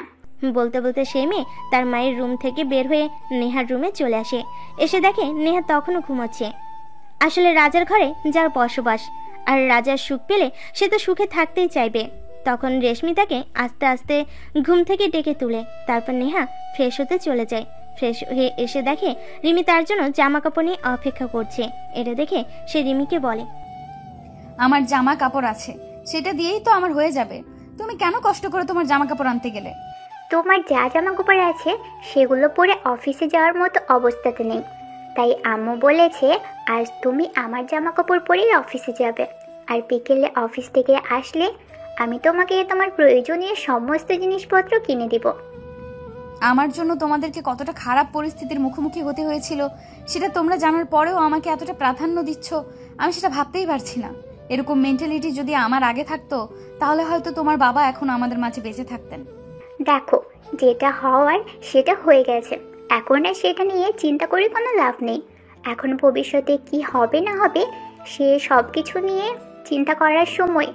তাই আমি বলবো এই ভবিষ্যৎ নিয়ে চিন্তা করা, অতীত নিয়ে ভেবো না। হ্যাঁ, সেটাই তো। এখন একমাত্র উপায় এর অবলম্বন অতীত নিয়ে চিন্তা করে এখন আর কি হবে? এখন তো বর্তমান আর ভবিষ্যৎ নিয়ে চিন্তা করতে হবে। যাই হোক, অলরেডি 7:30 বেজে গেছে, আমি তাড়াতাড়ি রেডি হয়ে নিই। তোমার ভাইয়া তোমার কিছুক্ষণের মধ্যেই বাসা থেকে বের হয়ে যাবে। হ্যাঁ সেটাই তাড়াতাড়ি রেডি হয়ে ব্রেকফাস্ট টেবিলে এসো। আমি সবার জন্য নাস্তা তৈরি করেছি, সবাই একসঙ্গেই নাস্তা করব, আর তারপর তোমরা দুইজনে অফিসে যাবে। এই কথা বলতে বলতে রিমি নেহার রুম থেকে বের হয়ে চলে যায়।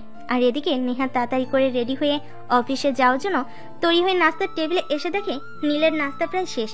সে সবে মাত্র নাস্তা করতে এসেছে। তখন নীলের আম্মু নীলকে বলে, তুমি গাড়িতে গিয়ে 5 মিনিট ওয়েট করো, নেহা নাস্তাটা শেষ করে আসছে একদম। কিন্তু নেহাকে ফেলে রেখে তুমি অফিসে যাবে না, তাহলে কিন্তু খুব খারাপ হবে বলে দিলাম। আমি কিছুতেই এটা বুঝতে পারছি না, এই মেয়েটা কিভাবে তোমাদের ব্রেন ওয়াশ করলো। তোমরা এই মেয়েটাকে নিয়ে কেন এত চিন্তা নিয়ে মগ্ন হয়ে আছো? এই মেয়েটার জন্য আমি আমার বাবাকে হারিয়েছি। এই মেয়েটাকে তো আর যাই হোক আমি কোনোদিন ক্ষমা করতে পারবো না। দেখো ভাইয়া, একটা কথা বলার ইচ্ছে না থাকা সত্ত্বেও বলতে হচ্ছে। আমরা মানছি নেহা অপরাধ করেছে, তার জন্য সে ক্ষমাও চেয়েছে, কিন্তু তারপরও তুই কেন এই মেয়েটাকে ক্ষমা করতে পারছিস না? আমি জানি না আমি কেন এই মেয়েটাকে ক্ষমা করতে পারছি না, আর কোনোদিন ক্ষমা করতে পারবো কিনা সেটাও জানি না। তবে এই মেয়েটাকে দেখলে আমার শরীর ঘিনঘিন করে। আমি এই মেয়েটাকে একদম সহ্য করতে পারি না। কিন্তু তারপরও তোরা কেন যে এত প্যারাপেরি করছিস আমি সেটাই বুঝতে পারছি না। এত কিছু তোমার জানা বোঝার কোনো প্রয়োজন নেই। তোমাকে যেটা করতে বলা হয়েছে তুমি সেটাই করো। তুমি বাইরে গিয়ে গাড়িতে 5 মিনিট ওয়েট করো, ততক্ষণে নেহার নাস্তা শেষ হয়ে যাবে, সে বেরিয়ে আসবে। আমি কিন্তু আজ দুপুরে তোমার অফিসে আসব, আর নেহাকে কিন্তু তোমার অ্যাসিস্ট্যান্ট হিসেবেই দেখতে চাই। আমার কথার যেন কোনো নড়চড় না হয়, তাহলে কিন্তু খারাপ কেউ হবে না, সেটা তোমাকে ভালোভাবে বলে দিচ্ছি। নীল তখন আর কোনো কথা না বলে চুপচাপ বাসা থেকে বের হয়ে আসলো। কারণ আর যাই হোক সে কখনো তার মায়ের কথা বরখেলাপ করতে পারবে না। তার ক্ষতি হয়ে গেলেও তার মায়ের কথা তাকে রাখতেই হবে। তাই এখানে তর্ক করে কোনো লাভ নেই। চুপচাপ বাসা থেকে বের হয়ে গাড়িতে বসে নেহার জন্য অপেক্ষা করতে থাকলো। বেশ কিছুক্ষণ পর নেহা সেখানে চলে আসলো। নেহা গাড়িতে উঠতে যাবে এমন সময় নীল বলল, পিছনের সিটে কেন করছেন? সবাই ভাববে আপনি আমার মালিক আর আমি আপনার ড্রাইভার। এটা কখনোই হবে না। সামনে এসে বসুন। পেছনে বসলে সমস্যা, কিন্তু সামনে বসলে কোনো সমস্যা নেই, তাই না? আমি যদি সামনে বসি তাহলে তো সবাই ভাববে আমরা হাজব্যান্ড ওয়াইফ নয়তো গার্লফ্রেন্ড বয়ফ্রেন্ড। তখন কি আপনার কোনো সমস্যা হবে না? সেই সব কিছু নিয়ে আপনার চিন্তা করার কোনো প্রয়োজন নেই। আপনাকে যেটা করতে বলেছি আপনি সেটাই করেন। কোনো কথা না বলে চুপচাপ সামনে এসে বসেন। নেহা তখন আর কোনো কথা না বলে চুপচাপ সামনে সিটে এসে বসলো, কারণ সে খুব ভালো করে জানে এখন নীলের সঙ্গে তর্ক করলে তার সঙ্গে খারাপ ছাড়া ভালো কিছুই হবে না, তাই নীলের সঙ্গে তর্ক না জড়ানোই শ্রেয়। নেহা গাড়িতে ওঠার পরপরই নীল গাড়ি স্টার্ট করলো আর প্রায় আধা ঘন্টার মধ্যেই অফিসে এসে পৌঁছায়। নীল নেহা দুজনে একসঙ্গে অফিসে প্রবেশ করে। সেটা দেখে অফিসের কর্মচারীদের মধ্যে অলরেডি কানা ঘোষা শুরু হয়ে গেছে, কারণ আজ পর্যন্ত নীলের সঙ্গে অফিসের কোনো স্টাফ এক গাড়িতে করে আসেনি, সেখানে একটা মেয়ে। এই বিষয়টা কোনোভাবেই অফিসের কর্মচারীরা মেনে নিতে পারছে না। অলরেডি খবরটা অফিসের ম্যানেজারের কান পর্যন্ত পৌঁছে গেল, তাই তিনি এক মুহূর্ত কাল বিলম্ব না করে নীলের চেম্বারে চলে আসেন। তিনি চেম্বারে এসে দেখেন নীল কম্পিউটার কাজ করছে, তাই তিনি দরজায় দাঁড়িয়ে নক করেন। আসসালামু আলাইকুম স্যার অ্যান্ড গুড মর্নিং। ওয়ালাইকুম আসসালাম ম্যানেজার সাহেব, আপনি এই সকালবেলা কি ব্যাপার? কিছু হয়েছে নাকি? ভিতরে এসে বসুন, তারপর বলুন। স্যার, আমি আসলে আপনাকে একটা কথা বলতে এসেছি। অফিসের সবার মধ্যে একটা কানাকানি শুরু হয়ে গেছে, যেটা আমার কান পর্যন্ত পৌঁছাচ্ছে। তাই আমি ভাবলাম এই বিষয়টা আপনাকে অবগত করা উচিত। কি বলবেন বলছেন না কেন? এত হেয়ালি কেন করছেন? আপনি তো খুব ভালো করেই জানেন এভাবে হেয়ালি করে কথা বলা আমার একদমই পছন্দ নয়। আমি সোজাসাপটা কথা বলতে পছন্দ করি। স্যার, আমি অফিসের স্টাফদের কাছে শুনলাম আপনার সঙ্গে নাকি একটা মেয়ে আমাদের অফিসে এসেছে, সেটা নিয়ে তাদের মধ্যে কানাকানি চলছে। আপনার সঙ্গে আজ পর্যন্ত কোনো স্টাফ এক গাড়িতে করে আসতে পারেনি, সেখানে একটা মেয়ে আপনার সঙ্গে এক গাড়িতে করে এসেছে, সেটা অফিসের স্টাফরা ভালোভাবে নিতে পারছে না। আমি আমার সঙ্গে আমার গাড়িতে করে কাকে নিয়ে আসবো আর কাকে নিয়ে আসবো না সেটার কৈফিয়ত কি এখন আমার অফিসের কর্মচারীদের কাছে দিতে হবে নাকি? সরি, বিষয়টা আমি বুঝতে পারলেও তো অফিসের কর্মচারীদেরকে বোঝাতে পারছি না। তাদের কথা তো একটাই, আজ পর্যন্ত অফিসের কোনো স্টাফকে দেখলাম না এমডির সঙ্গে এক গাড়িতে আসতে, আর সেখানে একটা অপরিচিত মেয়ে। সে কি করে আসতেছে? সে তো এমডি পরিবারের কেউ নয়, কারণ এমডির পরিবারের সবাইকে অফিসের সকল কর্মচারী চিনে। এই হলো বিষয়। ঠিক আছে, এটা নিয়ে আপনার চিন্তা করার কোনো কারণ নেই, আমি বিষয়টা সামলে নিব। যাই হোক, আপনাকে আমি নিজেই ডেকে নিতাম। এই মেয়েটা গতকাল তো আমাদের অফিসে আমার অ্যাসিস্ট্যান্ট হিসেবে নিয়োগ হওয়ার জন্য ইন্টারভিউতে এসেছিল, কিন্তু আমি সিলেক্ট করিনি। কিন্তু আমার মা এই মেয়েটাকে সিলেক্ট করেছে। আমার অমতে থাকা সত্ত্বেও আমার মায়ের মতকে প্রাধান্য দেওয়ার জন্য আমি এই মেয়েটাকে আমাদের অফিসে রাখতে চাই। সে আপনার যাকে পছন্দ হয় তাকে আপনি আপনার অ্যাসিস্ট্যান্ট হিসাবে রাখতে পারেন। আমার তো মনে হয় তাতে অফিসের কোনো স্টাফ বা কোনো কর্মচারীর মতকে প্রাধান্য দেওয়া উচিত নয়। হ্যাঁ, আপনি একদম ঠিক কথাই বলেছেন। আমি আমার অফিস কিভাবে চালাবো সেটা একান্তই আমার ব্যক্তিগত ব্যাপার। কোনো স্টাফের যদি এই বিষয়ে কোনো সমস্যা হয়ে থাকে তাহলে সে চাকরি ছেড়ে অন্যথায় চলে যেতে পারে, তাতে আমার কোনো আপত্তি নেই। যাই হোক, আপনাকে যেটা বলছিলাম, এই মেয়েটাকে আপনি সমস্ত কাজ বুঝিয়ে দিন। ওকে স্যার, ঠিক আছে, কোনো প্রবলেম নেই। আমি এই মেয়েটাকে তার সমস্ত কাজ বুঝিয়ে দেব। এই কথা বলে ম্যানেজার সাহেব নেহার দিকে তাকায় আর তারপর তাকে বলে, এই মেয়ে, শোনো, তোমার নামটা কি সেটা আগে বলো, তারপর আমি তোমাকে তোমার সমস্ত কাজ বুঝিয়ে দিচ্ছি। আমার নাম নেহা, নেহা চৌধুরী।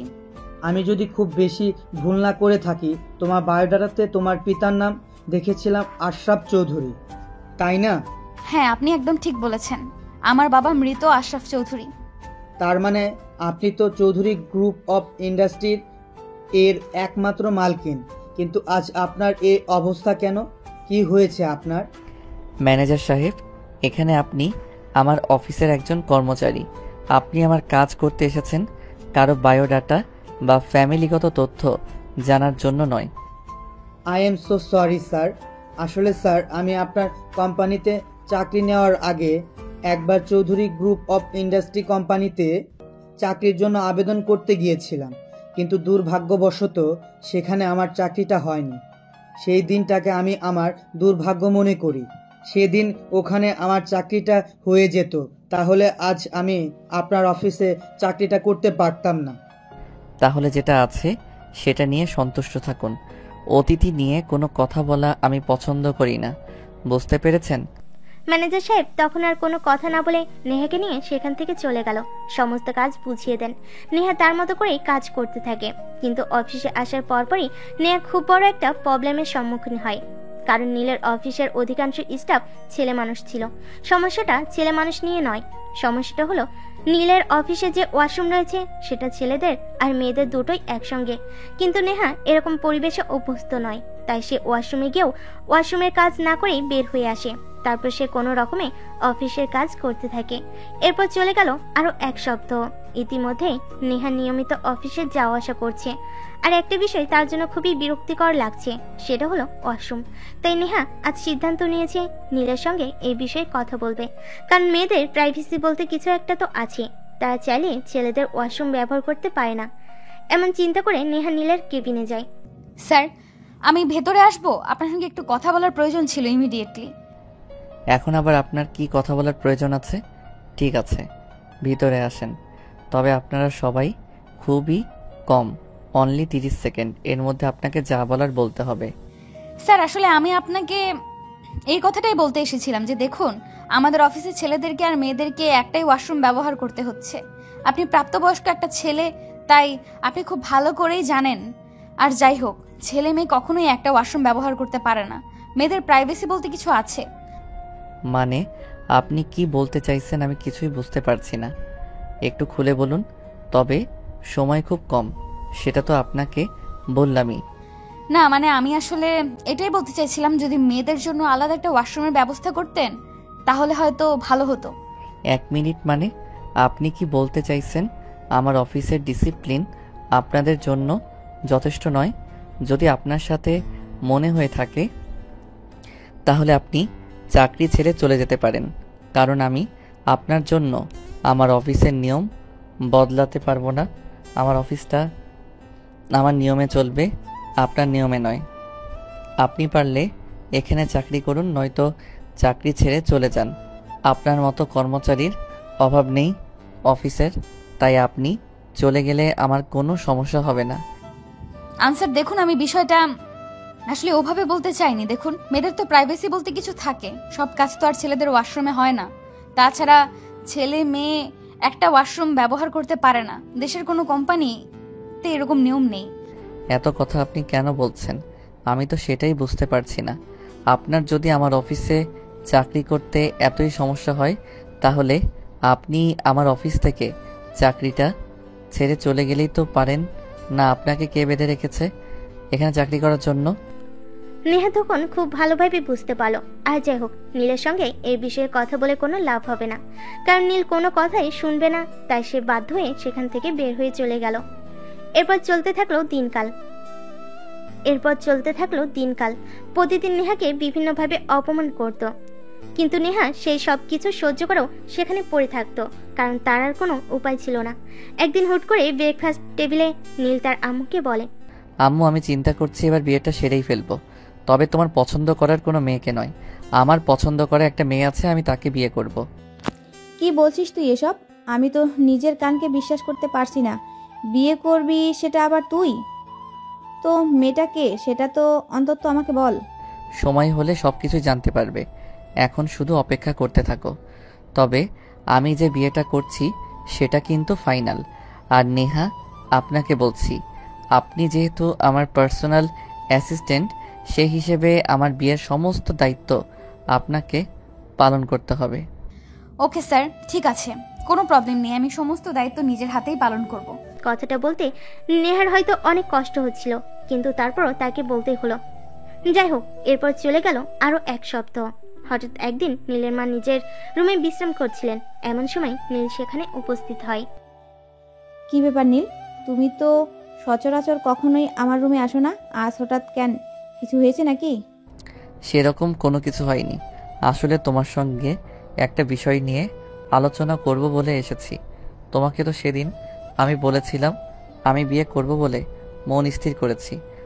হ্যাঁ, সেটা তো শুনলাম, কিন্তু তারপর তো আর তুমি কোনো কিছুই বললে না। তাহলে আমি বুঝবো কি করে তুমি বিয়েটা করছো কি করছো না?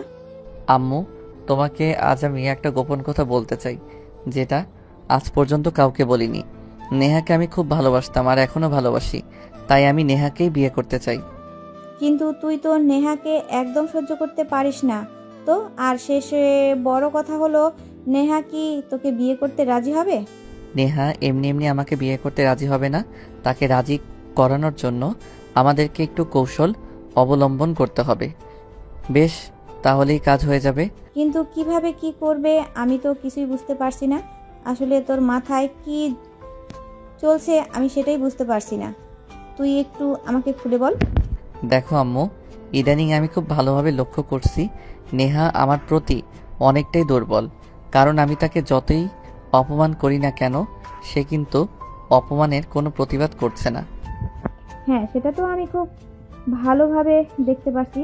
শুধু একটাই কারণ নয়, আরও অনেক কয়েকটা কারণ রয়েছে, যেগুলোর কারণে আমি খুব ভালোভাবে বুঝতে পারছি নেহার তোর প্রতি অনেকটাই দুর্বল। কিন্তু এত সহজে তোমাকে বিয়ে করতে রাজি হবে বলে আমার মনে হয় না।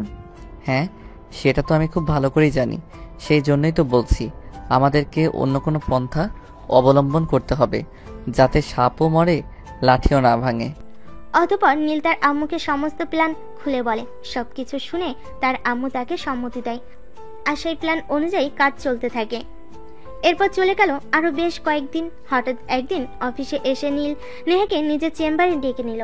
তারপর নেহার হাতে বিয়ের একটা কার্ড ধরিয়ে দিয়ে বলতে লাগলো, মিস নেহা, এটা আমার বিয়ের কার্ড। 6000 কপি বের করতে হবে, কারণ আমি 6000-এর মতো লোককে আমার বিয়েতে ইনভাইট করব। এটাই আপনার প্রথম কাজ। আর দ্বিতীয় কাজ, আমার সঙ্গে আপনাকে বিয়ের শপিংয়ে যেতে হবে। ঠিক আছে, কোনো সমস্যা নেই, আমি করে দেব। এই কথা বলে নেহা বিয়ের কার্ড হাতে নিয়ে অফিস থেকে বের হয়ে যায় ফটোকপির দোকানে। সেখান থেকে নীলের কথা অনুযায়ী 6000 কপি বের করে সেগুলো নিয়ে অফিসে চলে আসে আর নীলের চেম্বারে নিয়ে যায়। এই নিন আপনার বিয়ের কার্ডের কপি। এখানে পুরো 6000 কপি আছে। তারপর বাকি কাজগুলো কখন করতে হবে সেটা শুধু আপনি বলে দিবেন, তাহলেই হবে।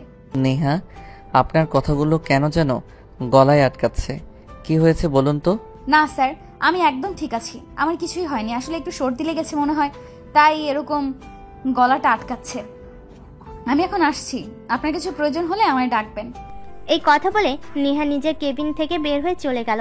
আর নীল মনে মনে ভাবতে থাকলো, নেহাকে আমি বিয়ের কার্ড দিলাম কপি করে আনতে, কিন্তু সে কি একবারও বিয়ের কার্ডটা খুলে দেখেনি। যাই হোক, দেখলে দেখুক, না দেখলে না দেখুক। যদি না দেখে তাহলে আরো বিষয়টা ভালো হয়। এরপর চলে গেল আরো 2-3 দিন। সেদিন সন্ধ্যাবেলা বাসে ফিরে নীল সবাইকে পরের দিন বিয়ের শপিং করতে যাওয়ার জন্য বলে। তখন এটা শুনে রিমি বলে, ভাইয়া, তোমার বিয়ে শপিং সেটা আমি আম্মু গেলেই তো করতে পারবো। নেহার যাওয়ার কি প্রয়োজন আছে? সে কেন কষ্ট করে আমাদের সঙ্গে যাবে? তোমার বিয়ে উপলক্ষে থাকে না হয় কিছু গিফট করে দিব, কিন্তু তাই বললে তাকে আমাদের সঙ্গে শপিংয়ে যেতে হবে? রিমি, তুই হয়তো ভুলে যাচ্ছিস, নেহাকে আমি আমার পার্সোনাল অ্যাসিস্ট্যান্ট হিসেবে রেখেছি। আর পার্সোনাল অ্যাসিস্ট্যান্টের মানে নিশ্চয়ই তুই খুব ভালো করেই জানিস। তাই আমি কখন কোথায় কি কল্পনা করব সেই বিষয়ে তুই নাক গলা, সেটা আমি চাই না। তোকে যেটা করতে বলেছি তুই শুধু সেটাই করবি। বিয়ের প্রোগ্রামে তোর কে কী লাগবে তুই সেগুলিই কিনে আনবি। আর আমার বউয়ের জন্য যা কিছু কিনতে হয় সব কিছু নেহা তার পছন্দ মতো কিনবে। স্যার, আমার মনে হয় রিমি ম্যাডাম ঠিক কথাই বলেছিলেন। আপনার বিয়ের শপিং বড়লোকদের ব্যাপার স্যাপার, সেটা আপনারাই ভালো বুঝবেন। আমার সেখানে যাওয়ার কোনো প্রয়োজন ছিল না। আমার মনে হয় রিমিকে যে কথাগুলো বলেছে সেগুলো রিপিট করার কোনো প্রয়োজন আর নেই। তাই আমি আর কোনো কথা বলতে চাইছি না। আমি যেটা সিদ্ধান্ত নিয়েছি সেটাই হবে। আপনাকে যেতেই হবে আমার বিয়ের শপিং করতে। তখন নেহা খুব ভালোভাবে বুঝতে পারে আর যাই কিছু হোক না কেন তাকে নীলের বিয়ের শপিং করতে যেতে হবে, তাই সে আর কোনো কথা বলল না, চুপচাপ খাবার খেয়ে নিজের রুমে চলে গেল। এদিকে পরের দিন সকালবেলা ঘুম থেকে উঠেই সবাই রেডি হয়ে নিল নীলের বিয়ের শপিং করতে যাওয়ার জন্য, কিন্তু নেহা এখনো রেডি হয়নি। সেটা দেখে নীল ধমক দিয়ে নেহাকে বলে, কি ব্যাপার নেহা, আপনাকে আমি কি বললাম আর আপনি কি করছেন? আপনাকে তো গতকালকে আমি বললাম আমার সঙ্গে আপনাকে আমার বিকাশ ওপেন করতে যেতে হবে, তাহলে আপনি এখনো রেডি হননি কেন? কি সমস্যা আপনার বলেন তো? না স্যার, আসলে আমার ব্যক্তিগত কোনো সমস্যা নেই, কিন্তু তারপরেও বলছিলাম আপনাদের ফ্যামিলির ব্যাপার আপনারা সামলে নিলেই তো পারতেন, সেখানে আমাকে কেন জড়াচ্ছেন সেটাই বুঝতে পারছি না। আপনি এখন আমার সঙ্গে যাবেন নাকি নিজের চাকরিটা হারাবেন সেটা সিদ্ধান্ত নিন। সময় 5 সেকেন্ড। স্যার, আমি আমার চাকরিটা হারাতে চাই না, ঠিক আছে?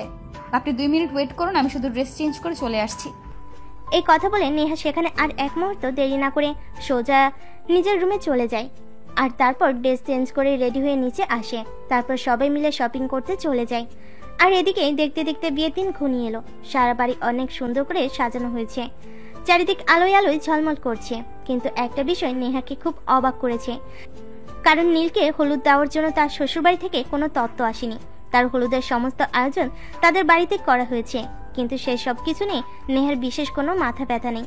সে যার সঙ্গেই হোক না কেন তাতে তার কি, তাই সে এই বিষয়ে আর কোনো মাথা ঘামালো না। বিয়ের দিন সকাল থেকে সবাই সাজুগুজু করছে, রেডি হচ্ছে বিয়েতে যাবে বলে। আর নীলের বিয়ের আয়োজন করা হয়েছে একটা কমিউনিটি সেন্টারে। সকাল থেকে সেখানে সবাই আসতে শুরু করেছে।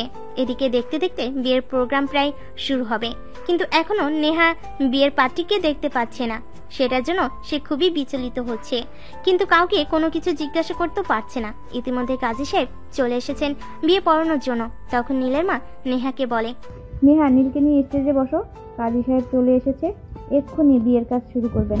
হ্যাঁ আন্টি, সেটা না হয় বুঝলাম, কিন্তু এখনো তো সেইমের সঙ্গে স্যারের বিয়ে হবে, তিনি এসে পৌঁছালেন না, তাহলে কিভাবে কি হবে আমি তো সেটাই বুঝতে পারছি না।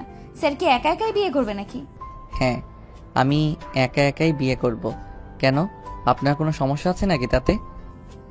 না, অবশ্যই না, আমার কোনো সমস্যা কেন থাকবে? আপনি বিয়ে করবেন তাতে আমার কি? তবে এতদিন ধরে শুনে এসেছি বিয়েটা দুজনে করতে হয়, কিন্তু আজ আপনি একা বিয়ে করছেন তাই একটু অবাক হলাম। যেসব হাদিস আমাকে শোনানোর কোনো প্রয়োজন নেই, এখন আপনি আমার পাশে এসে বসুন, আর কোনো কথা আমি শুনতে চাইছি না। তখন নেহা কোনো কিছু না বলে নীলের পাশে গিয়ে বসে, কারণ নীলের হুকুম মানা ছাড়া তার আর কিছুই করা নেই। কিছুক্ষণের মধ্যেই কাজী সাহেব লেখাপড়ার কাজ শুরু করলেন আর নীল কাবির নামে সাইন করলো। তখন কাজী সাহেব নেহাকে বিয়ের কাবির নামে সাইন করতে বলে। তখন নেহা অনেকটা আশ্চর্য হয়ে বলে, বিয়েটা আমার স্যারের, কিন্তু কাবির নামে আমি কেন সাইন করব? আমি সেটাই বুঝতে পারছি না। আপনি কি বলছেন এসব? আপনার মাথা ঠিক আছে তো? হ্যাঁ, কাজী সাহেবের মাথা একদমই ঠিক আছে, শুধু তোমার মাথাটা নষ্ট হয়ে গেছে, তাই তুমি এভাবে কথা বলছো। যদি তোমার মাথাটা ঠিক থাকতো তাহলে আজ তোমার এই গোমরা মুখটা দেখতে হতো না, হয়তো তোমার মুখটা অনেক হাসি খুশি থাকতো। মানে কি স্যার? আমি কিছুই বুঝতে পারছি না, নিজেকে অনেক বোকা বোকা লাগছে। কি হয়েছে একটু খুলে বলেন তো। তুমি আসলে একটা বোকা। আমি তোমাকে বিয়ের কার্ড দিলাম কপি করে আনার জন্য, কিন্তু তুমি সেই কার্ডটার 6000 কপি বের করলে, কিন্তু কার্ডটার ভেতরে কার নাম লেখা আছে সেটা একবারও দেখলে না। আর এই কাজটা শুধুমাত্র তোমার মতো বোকা মেয়েকে দিয়েই সম্ভব, অন্য কাউকে দিয়ে নয়। মানে কার্ডটার ভেতরে আমার নাম লেখা ছিল, কিন্তু কেন? তাছাড়া এটা আপনার ব্যক্তিগত জিনিস, সেটা আমি দেখতে যাব কেন? তোমাকে সারপ্রাইজ দেব বলে এত কিছু করেছিলাম। আমি তোমাকে ভালোবাসি, আর ইদানিং আমি এটাও খুব ভালোভাবে বুঝতে পেরেছি তুমিও আমাকে ভালোবেসে ফেলেছো। কিন্তু তোমার অবস্থান এখন সমাজের চোখে অনেক নিচে, তাই তুমি আমাকে কিছু বলতে পারছিলে না, কিন্তু আমি আর আমার আম্মু সবটা বুঝতে পেরেছিলাম, তাই তোমার জন্য এই বন্দোবস্ত। তার মানে তোমরা সবাই মিলে আমাকে বোকা বানিয়েছো? এর পরিণাম কিন্তু একদম ভালো হবে না বলে দিলাম। খারাপের কি হবে বলো শুনি? তখন নেহা সবার সামনে নীলকে জড়িয়ে ধরে তার ঠোঁটে ঠোঁট ডুবিয়ে দেয়। তারপর 2 মিনিট পর ছেড়ে দিয়ে বলতে থাকে, একদিন তো আমাকে অত্যাচার করা হয়েছিল, এতদিন তো আমাকে অত্যাচার করা হয়েছিল খুব, তাই না? আজ থেকে আমিও তোমাকে অত্যাচার করব, দেখবা কতটা সহ্য করতে পারো। তুমি যতটা করবে আমি ততটাই সহ্য করব, কারণ ভীষণ ভালোবাসি যে তোমায়। যেদিন তোমাদের বাড়ি থেকে চলে এসেছিলাম ভেবেছিলাম হয়তো কোনো দিন আমার ভালোবাসা পূর্ণতা পাবে না, কিন্তু কথায় আছে না, আল্লাহ যা চায় তাই হয়। তাই আল্লাহ হয়তো চেয়েছিল তোমাকে আমার জীবনে ফিরিয়ে দিতে, তাই একটা দুর্ঘটনার মধ্য দিয়ে তোমাকে আমার কাছে ফিরিয়ে দিয়ে যান। তাই আল্লাহর কাছে লাখো কোটি শুকরিয়া। আল্লাহ পাক রাব্বুল আলামিন যেন সবার ভালোবাসাকে এভাবেই পরিপূর্ণতা দান করে, এটাই একমাত্র চাওয়া।